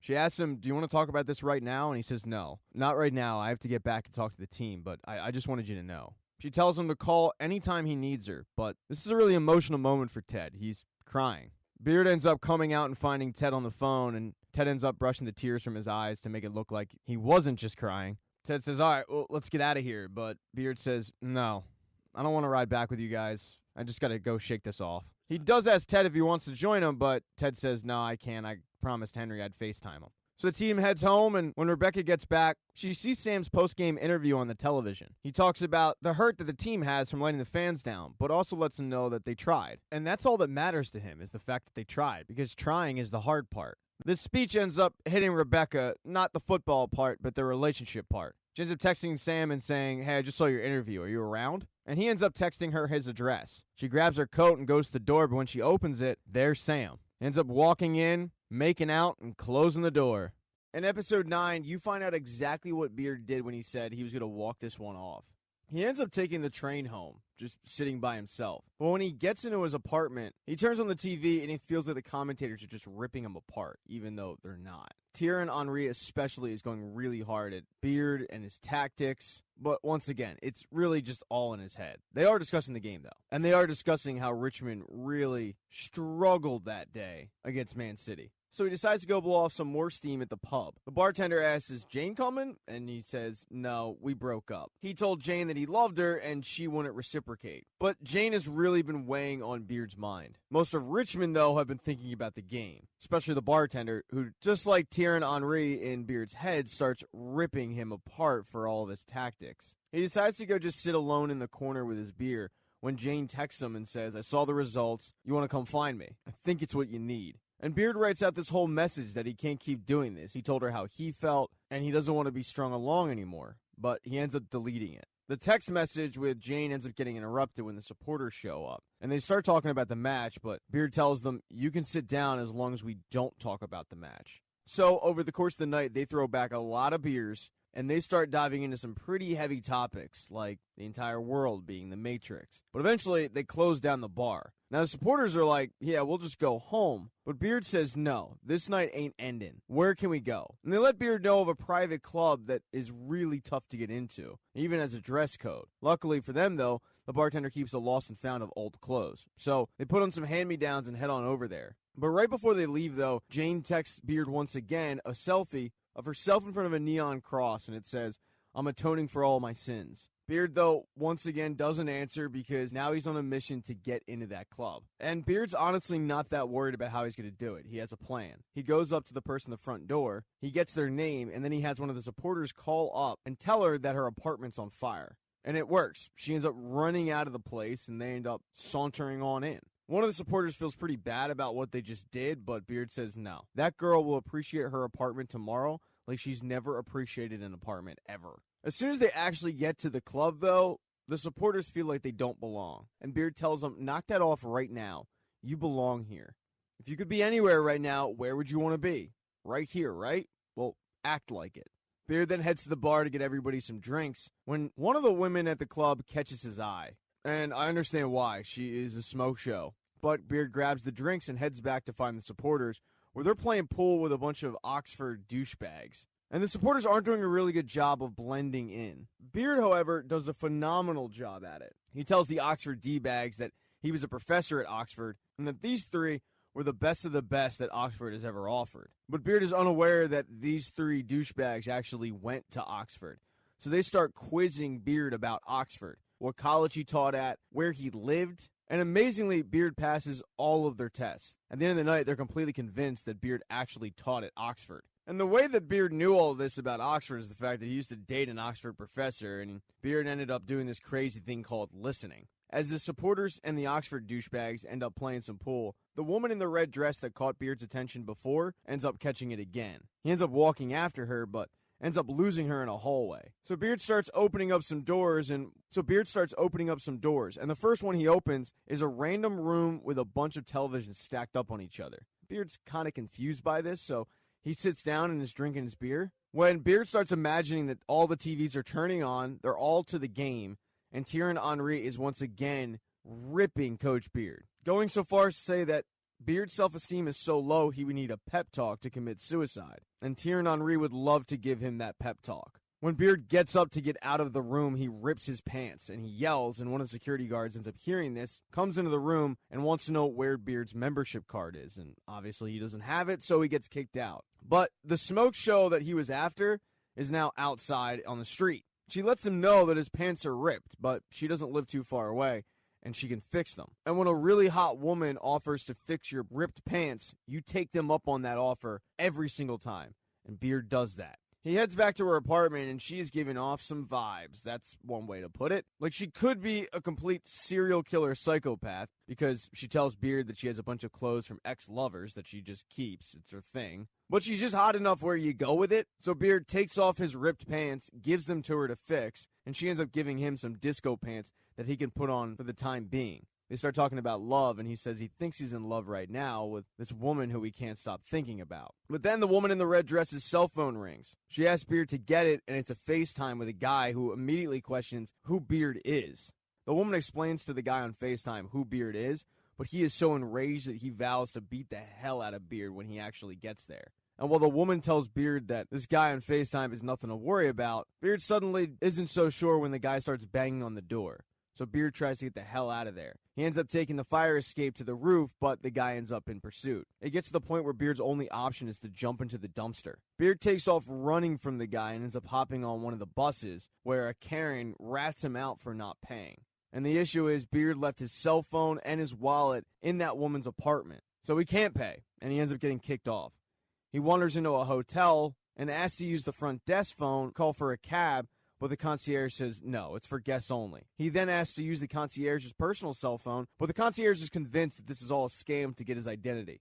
So Beard just ends up wandering out of the hotel. He goes down an alley where he sees 3 guys walking towards him, and he's convinced that these 3 are the supporters. But when he actually gets close enough to see who they are, turns out it's Jamie Tartt's dad and his 2 friends. And Jamie Tartt's dad is out for revenge. They end up chasing after Beard and beating the hell out of him. And Jamie's dad ends up picking up a pipe and is about to cave in Beard's head when Beard is saved by that guy who was chasing after him from the mystery woman's apartment.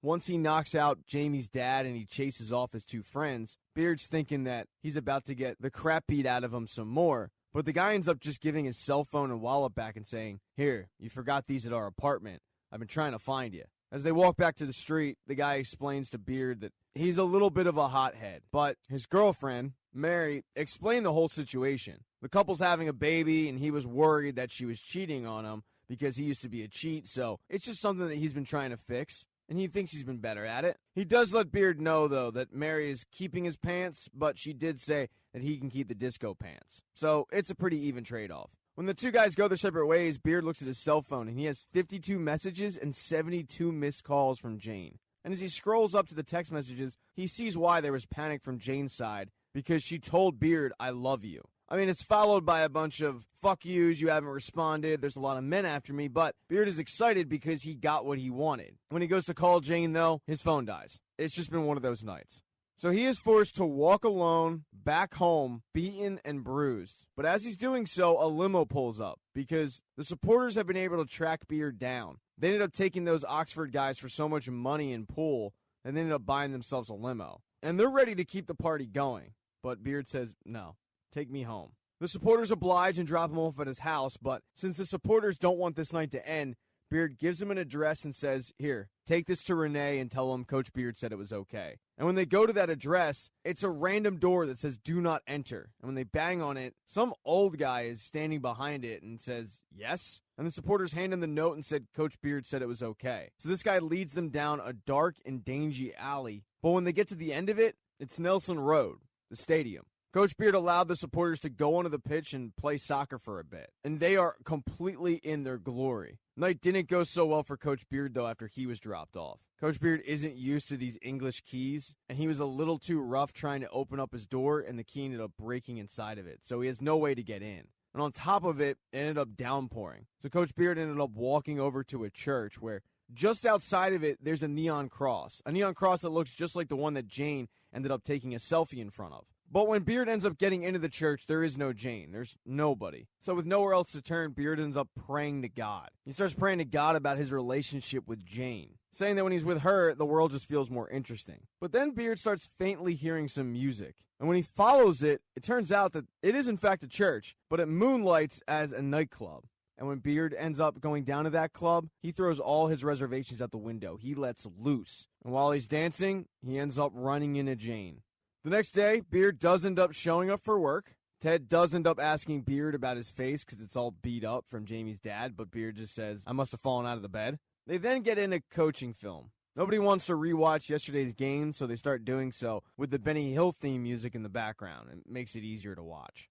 In episode 9, Rebecca and Sam are keeping their relationship secret, but Sam does want to come out with it. He wants to come out clean and let it be known that they're together. Rebecca, a little more hesitant about that, as you can imagine. But as they're sitting in Rebecca's kitchen with not very many clothes on, her mother unexpectedly shows up. And Rebecca's a little surprised, but says, "All right, what did Dad do this time?" And her mom says, "He died." So Rebecca heads home to her mom's house and has to get ready to plan a funeral. And her mom is driving her nuts. Every morning her mom wakes up and blasts "Never Gonna Give You Up" by Rick Astley. And I'm on her mom's side because that song's a banger any day of the week. But it's just annoying the hell out of Rebecca. Luckily, though, when you go through a tough time in your life, friends are always there.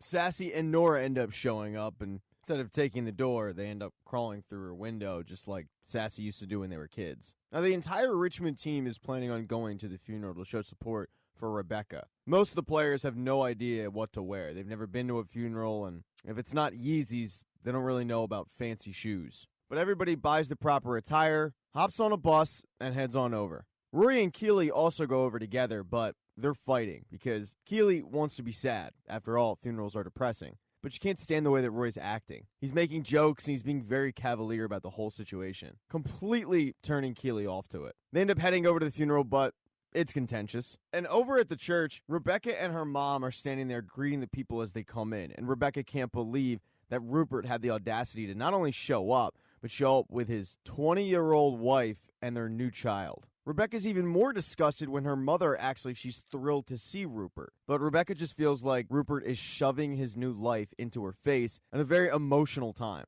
She gets a little bit of a pick-me-up, though, when the Richmond bus pulls up, and she's very surprised to see everybody get out of it. She never expected the entire team to show up, but Higgins lets her know they wanted to be here for you. And as Rebecca was talking to Higgins, Sassy was showing why she's Rebecca's best friend, because she walks up to Rupert and tells him, "I have been dreaming of your death every single day. I can't wait to show up at that funeral.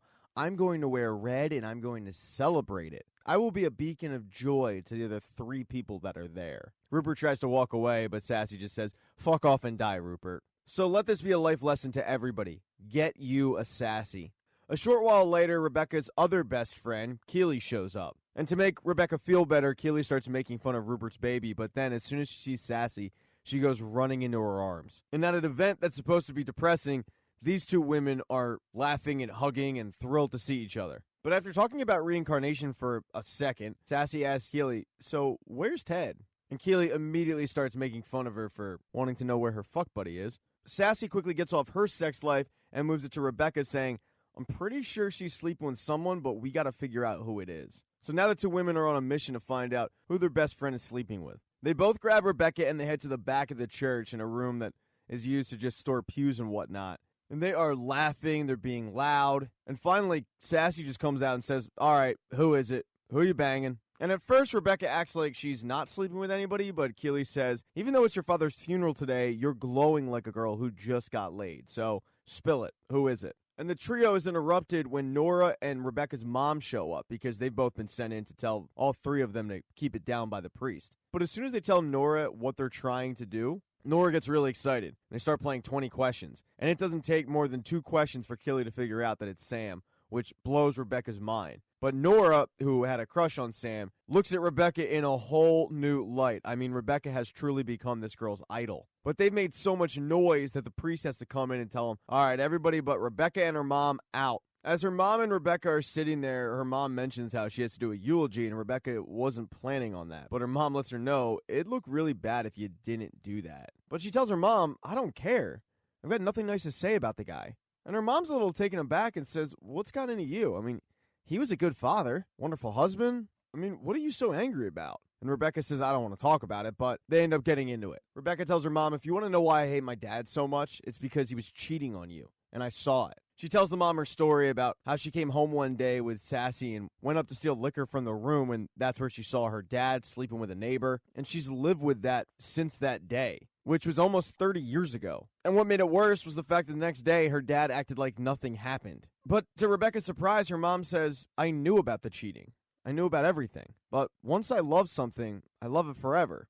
And I loved your father." Rebecca then looks at her mother and says, "Well, then I hate you for that. I hate that you allowed him to treat you like that." And her mom is honest and says, "Well, I wasn't brave enough like you to leave him for good."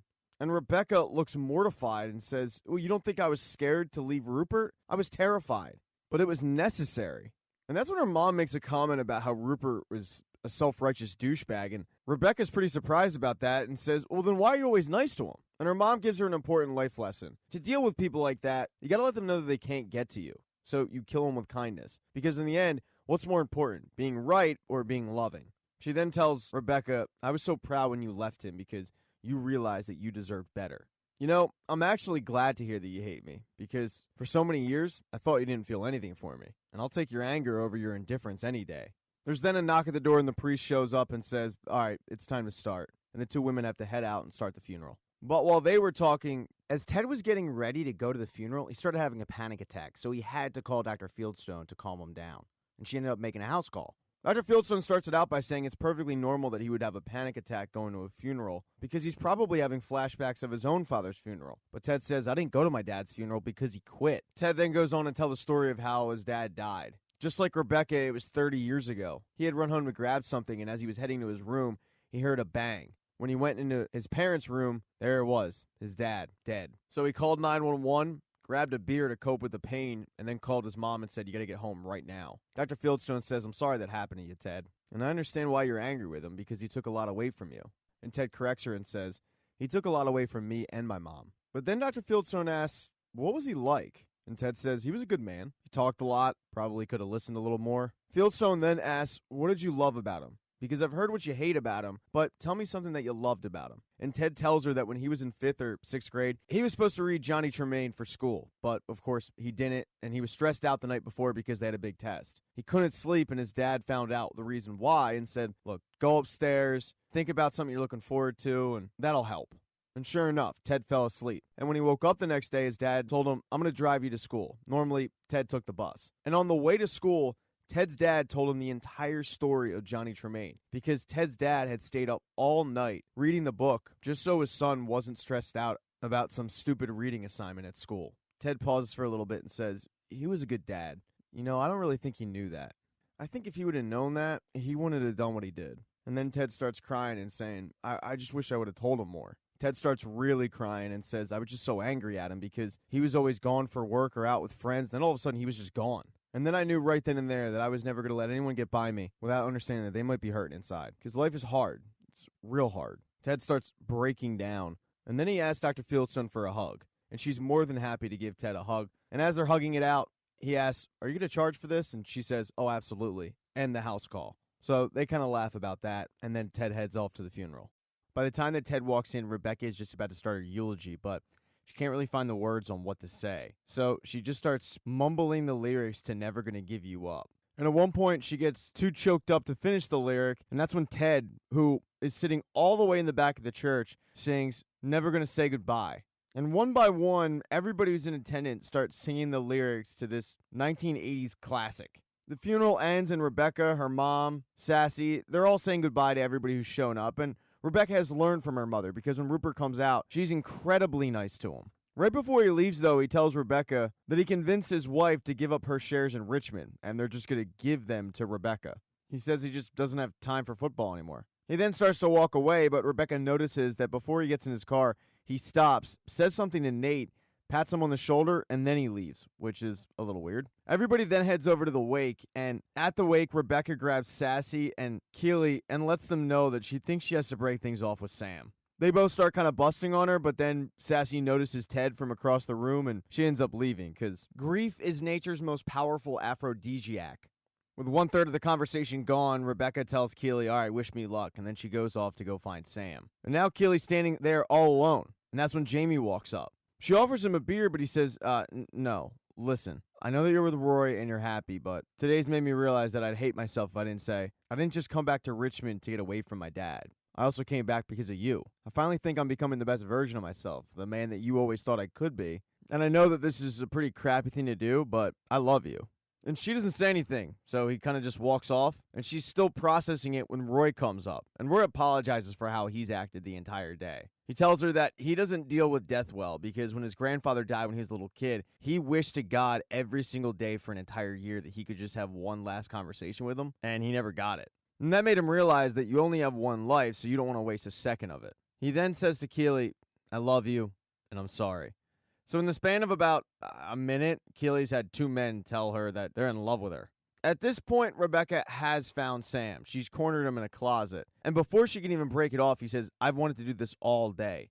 And he just gives her a hug. She then starts to break it off with him, saying that there's only one thing she can't get past, and that's the fact that he's wonderful. And that's a bad thing because it means that he could really hurt her. And that scares her. And because of that, she needs to figure that out on her own. Why does a good guy scare her so much? So Sam, being that good guy, tells her, take as long as you need. I understand.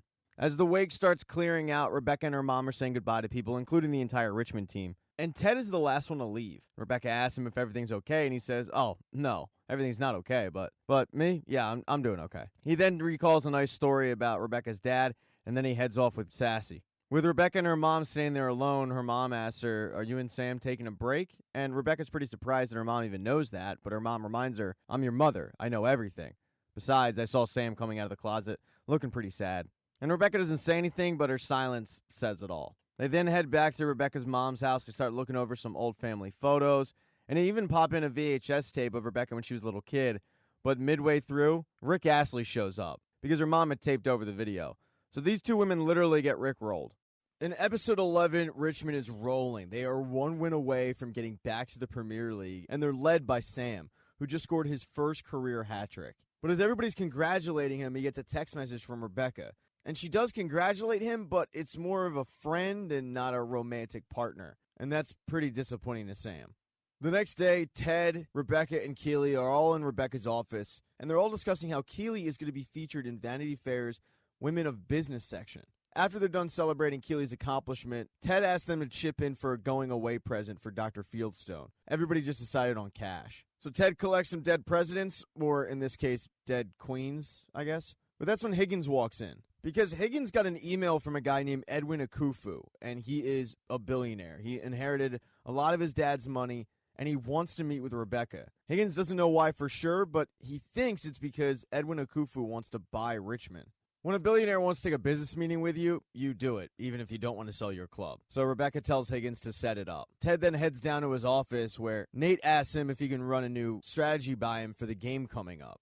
Ted loves it and says, "Yeah, all right, we'll run it through practice today." But Ted's cavalier attitude with it annoys Nate because he feels like this is another one of his ideas that Ted is going to take credit for. So he tells both Beard and Roy that when this works, and it will work, he's going to let everybody know that it was his idea. And Roy tells Nate, that's the job. Nate then asks both of them, but don't you ever want to be in charge, get all the credit? And Beard says that Ted winning, Ted doing well, is going to shine a light on all of them. The coaches then head out to practice, but the practice is interrupted when a caravan of security and a helicopter show up. And that's because Edwin Akufu has arrived in Richmond. He quickly meets with Ted, says hello to him, but then he heads up to meet with Rebecca. Rebecca does want Ted in the meeting, though, so right after practice, Ted also heads up. And Rebecca lets Edwin know that she has no interest in selling Richmond. And Edwin says, "I'm not trying to buy your club. I'm trying to buy Sam. I've recently purchased a club that I can't talk about right now, but it is a team in Africa, and Sam might be interested in going home. And I understand he's under contract for 3 more years. That's why I'm going to make you an offer you can't refuse." But Rebecca really doesn't have any interest in listening to an offer from Sam, although she kind of owes it to Sam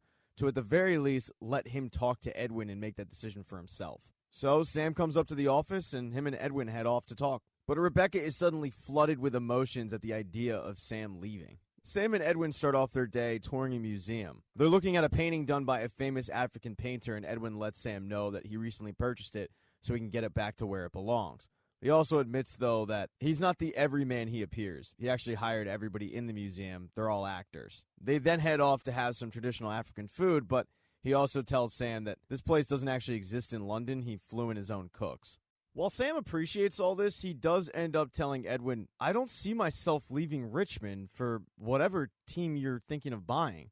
And that's when Edwin tells him the team he's buying is Casablanca. He plans on making Casablanca one of the premier clubs in the world, and he wants Sam to be a part of it. In fact, he wants the entire club to be African.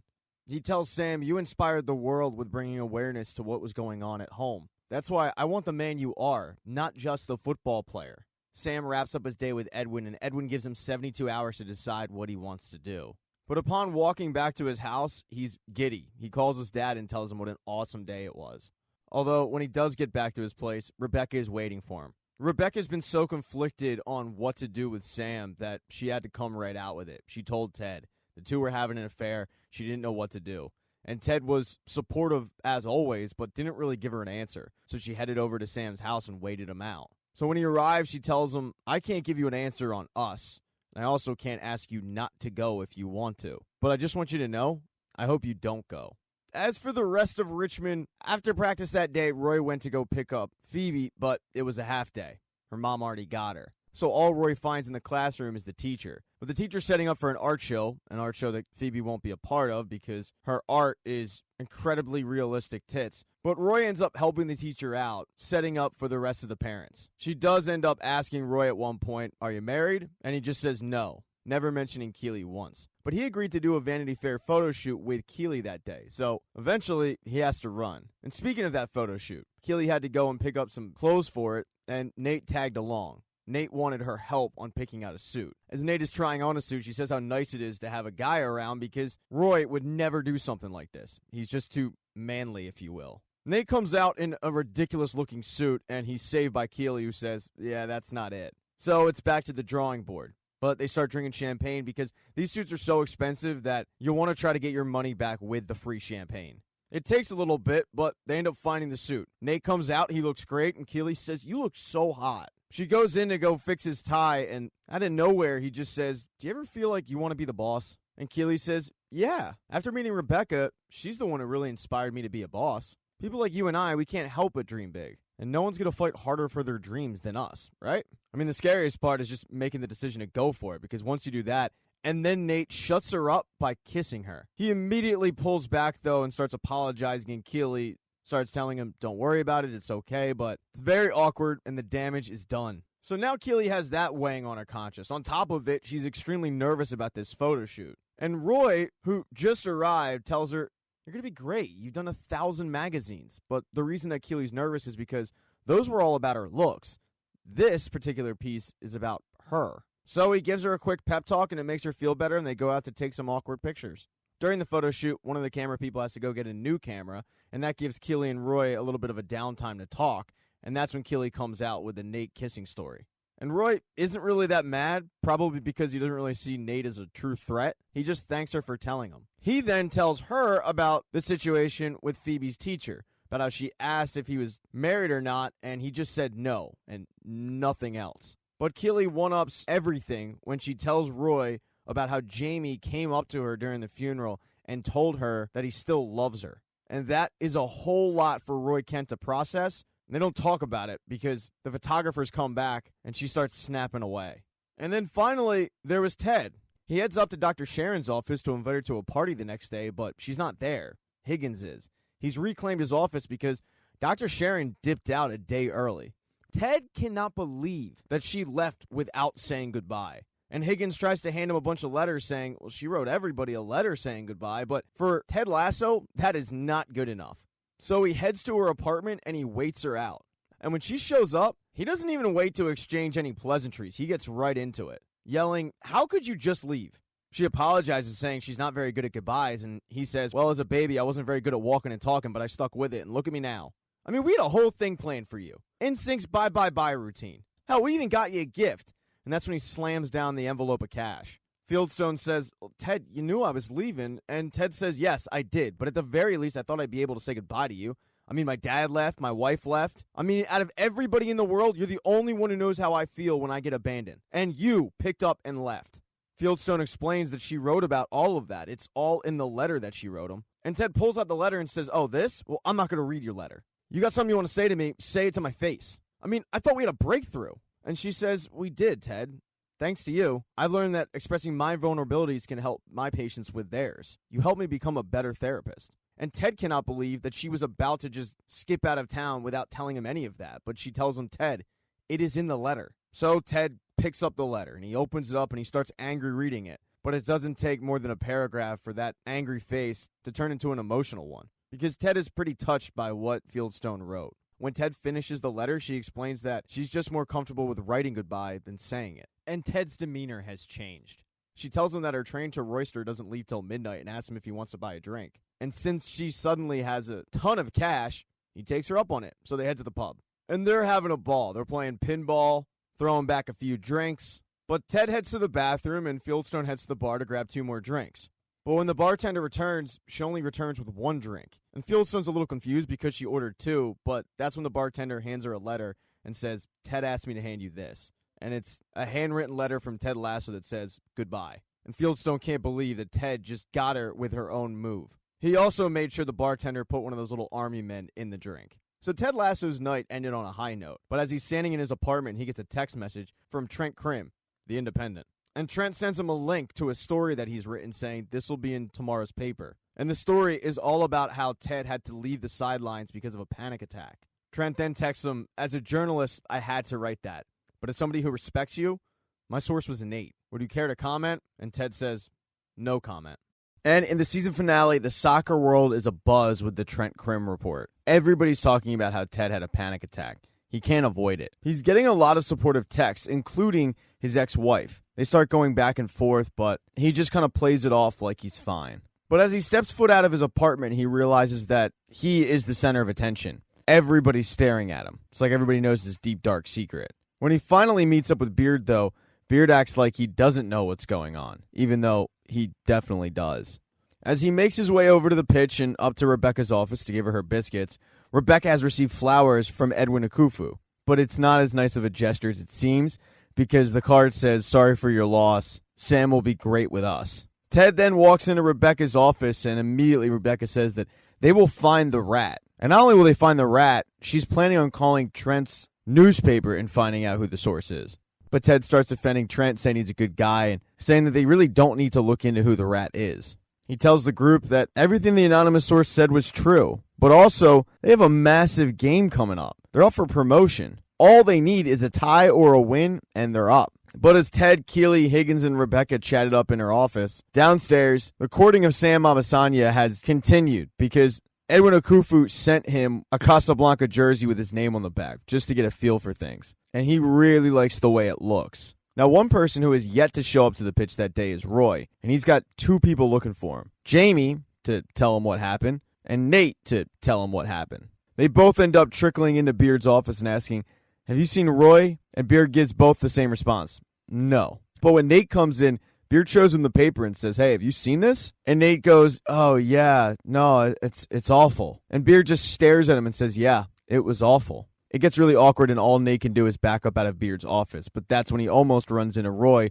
who has shown up that day. Beard lets him know that Jamie's looking for him, but he's looking for Jamie as well. He yells for Jamie, and they go into the equipment room. And before Roy can even get a word out, Jamie explains the whole thing and apologizes, saying he doesn't want to get in between Roy and Keely's relationship. And instead of beating the crap out of him, which is probably what the old Roy Kent did, he just grunted and forgave him. Everybody then needs to head out to the pitch for practice, and Ted needs to address the elephant in the room. He apologizes to the team, saying that what was written in the paper is true, but he didn't like the fact that they found out that way, because they should have found out from him. They immediately forgive Ted for this, but vow that when they do sniff out the rat, they're planning on taking socks full of soap to his stomach. But Ted tells them the same thing he told Rebecca. Guys, don't even worry about it. Let's focus on something more productive, like Nate the Great's false nine. So the team heads off to practice. But as they're out there trying to perfect the false nine, Keely gets a very exciting email. The people that backed Banter want to back Keely, giving her enough money to open up her own PR firm. Problem is, this would force her to leave Richmond. Because of this, she needs a little bit of advice. Normally for a thing like this, she would go to Ted or Roy, but they're at practice and she can't tell Rebecca, so she goes to Higgins. And the advice that Higgins gives her is that a good mentor will hope that she moves on, but a great mentor will know that she'll move on. So that gives Keely a pretty good idea of what to do. So practice wraps up, everybody goes their separate ways. Keely goes home to Roy, and they're talking about their days, and Roy tells her what happened with Jamie. And she tells Roy about the finance PR firm. And they start celebrating a little bit. Keely tells Roy how much she loves him. Spirits are flying high. As they crack open a bottle of wine, Keely gets a ping on her tablet, and it ends up being the Vanity Fair article. It's published. But as they scroll through it, all of the pictures are just of Keely. None of them include Roy. And Keely feels terrible. She vows to contact the publisher, have it fixed immediately. But Roy says, no, don't you dare. You look incredible in these. And then they head up to the bedroom to, celebrate in other ways. But then there's Sam, who's walking home, and he's still conflicted on exactly what to do with Edwin's offer. Edwin is still in town, waiting for his response. And Sam needs some advice, just like Keely did earlier. But Sam doesn't go to Higgins. He ends up calling his dad. And the advice that his dad gives him is that the universe will give him a sign to let him know what he should do. As soon as he hangs up the phone with his dad, he sees a bunch of kids playing in the park. And one of those kids is wearing Sam's Richmond jersey. and that could be the sign that Sam needed, but he still is undecided. Now, two people who are not celebrating, but they are together, are Beard and Ted. They head to the pub that night for dinner, and Beard says, "So, are you going to say anything to Nate?" And Ted has this philosophy that when it comes to apologies, you have to wait for it to come to you. But Beard knows that that's not going to happen. Nate's not going to go to Ted. But even though Nate might need a little push, Ted's not going to push him to do it. Beard, though, is concerned. He thinks that getting an apology from Nate will be good, not just for Nate, but more importantly, good for Ted. Because Ted has been bottling all of this in, and he's worried that eventually he's going to bust. The next day, everybody starts heading to the pitch, and Keely has told Rebecca. And Rebecca is thrilled for her friend, but she's sad because she won't have her friend around anymore. As the two women are crying and hugging, Rebecca gets an alert on her phone that Rupert has bought West Ham United. All of that crap about how he was done with football and he was giving up his shares because it was the right thing to do was just that. It was crap. Now, if the team ends up getting promoted, they're going to be seeing West Ham United. Now all they have to do is get a tie or ideally win. The group huddles up in Ted's office, and Ted says, "All right, we all good to go on running Nate's false nine today?" And everybody agrees that that'll be the strategy they go with. Before the group heads out to the pitch, Ted asks, "Does anybody else have anything they want to talk about before we get out there?" And Roy takes about 45 words to say, "I could use some advice," but he finally gets there. And Ted asks him, Are you saying you want to join the Diamond Dogs?" And Roy says, "Hell no. I'm just saying I wouldn't mind being in the room as, stuff happens." And Ted says, "Oh, okay, well, we'll hand out a one-time visitor's pass." So the Diamond Dogs mount up, and Roy tells the group that when he did that photo shoot, they didn't end up using a single picture with him in it. And honestly, it hurt his feelings a little bit. But the thing is, she looked amazing. And she looked amazing on her own. She looked amazing without Roy Kent. To the point where it actually would have looked weird if he was in the pictures. And then at Rebecca's dad's funeral, Jamie Tart has to go and tell Rebecca that he's still in love with her. And the group is shocked that Jamie's still standing, and Roy is equally as surprised, and he's mad at himself for it. And the group doesn't offer any advice. Ted just says, "Roy, we appreciate you barking at us." Nate then announces to the group that he also has something to say. Beard and Ted are kind of waiting for him to man up and tell him that he was the anonymous source, but instead, he just tells Roy that before the photo shoot, he ended up kissing Keely. And Roy could not have cared less. He immediately forgives Nate. Nate can't believe that he kissed his girlfriend and he doesn't care. Jamie just talked to his girlfriend and he's furious. But Roy says, "Nate, you made a mistake, man. It's all good." The Diamond Dogs then dismount, and Roy can't believe that that was actually a Diamond Dog meeting. He actually ends up liking it. But the team needs to worry about getting promoted. They head out there, and Nate's false nine is not working. At halftime, the team is trailing 2-0. Ted ends up getting the coaches in the room together and saying, "It's not looking good. I mean, do we abandon the false nine?" And Nate, who all of a sudden became Harry Hardass, says that they should abandon the false nine. It would work if they had the players who knew how to execute it. But Ted doesn't agree. He thinks they should stick with it. He asks Roy his opinion, and Roy says, "Why don't you go ask the players? They're the ones who have to do it." So that's exactly what Ted does. He heads out to the locker room where he sees a bleak group and asks them, "Do you guys want to abandon this thing?" And Jan, of all people, stands up and says that the group is perfectly capable of executing the false nine. It's a good strategy and it will work. And he's so honest that everybody knows he can't lie. So it's set. The group is going to go out in the second half and try to execute Nate's false nine. They all put their hand in a circle together, but they're waiting for one person, and that's Isaac, who walks right through the circle over to the believe sign that Ted put up last year, and he touches it. And instead of everybody doing a hands in a circle, they touch the believe sign and they head out for the second half. But as Ted is making his way out, he notices that Nate is just pacing in his office. He goes in and asks him, "Is everything okay?" And Nate says, "Yeah, Ted, everything is okay." Ted walks in and says, "Nate, what is it? What did I do? You're mad as hell at me. I just want to know why." So Nate turns around and tells him, "You made me feel like I was the most important person in the whole world. And then you abandoned me. And I worked my ass off trying to get your attention back. But the more I did, the less you cared." Nate starts wiping tears from his eyes and he yells, "It's like I was invisible. You don't even have the photo I gave you for Christmas in your office. It's just a picture of dumb Americans," which I'm going to assume are Ted's family. But Nate's on a roll. He yells at Ted, "Now you're just going to play Nate's false nine. So when the team messes up, and they will mess up, you're just going to blame that on me." Well, screw that. Ted, everybody loves you. Well, I think you're a joke. Without me, we wouldn't have won a single match, and we would have shipped your ass back to Kansas, where you belong with your son. Because you sure as hell don't belong here. But I do. I belong here. This didn't just fall into my lap. I earned this. Ted says, I know you did, Nate, and if I didn't tell you how important you were to me before, I apologize. And Nate says, no. You're full of it. You know what? Fuck you, Ted. And then he walks out. Ted can't dwell on it too much. He does have a game to coach. And that's exactly what Ted, Roy, and Beard are doing. Nate, however, is sulking on the bench. It's understandable. His false nine hasn't worked. 80 minutes in, they're still down 2-0. But then they finally get their first break.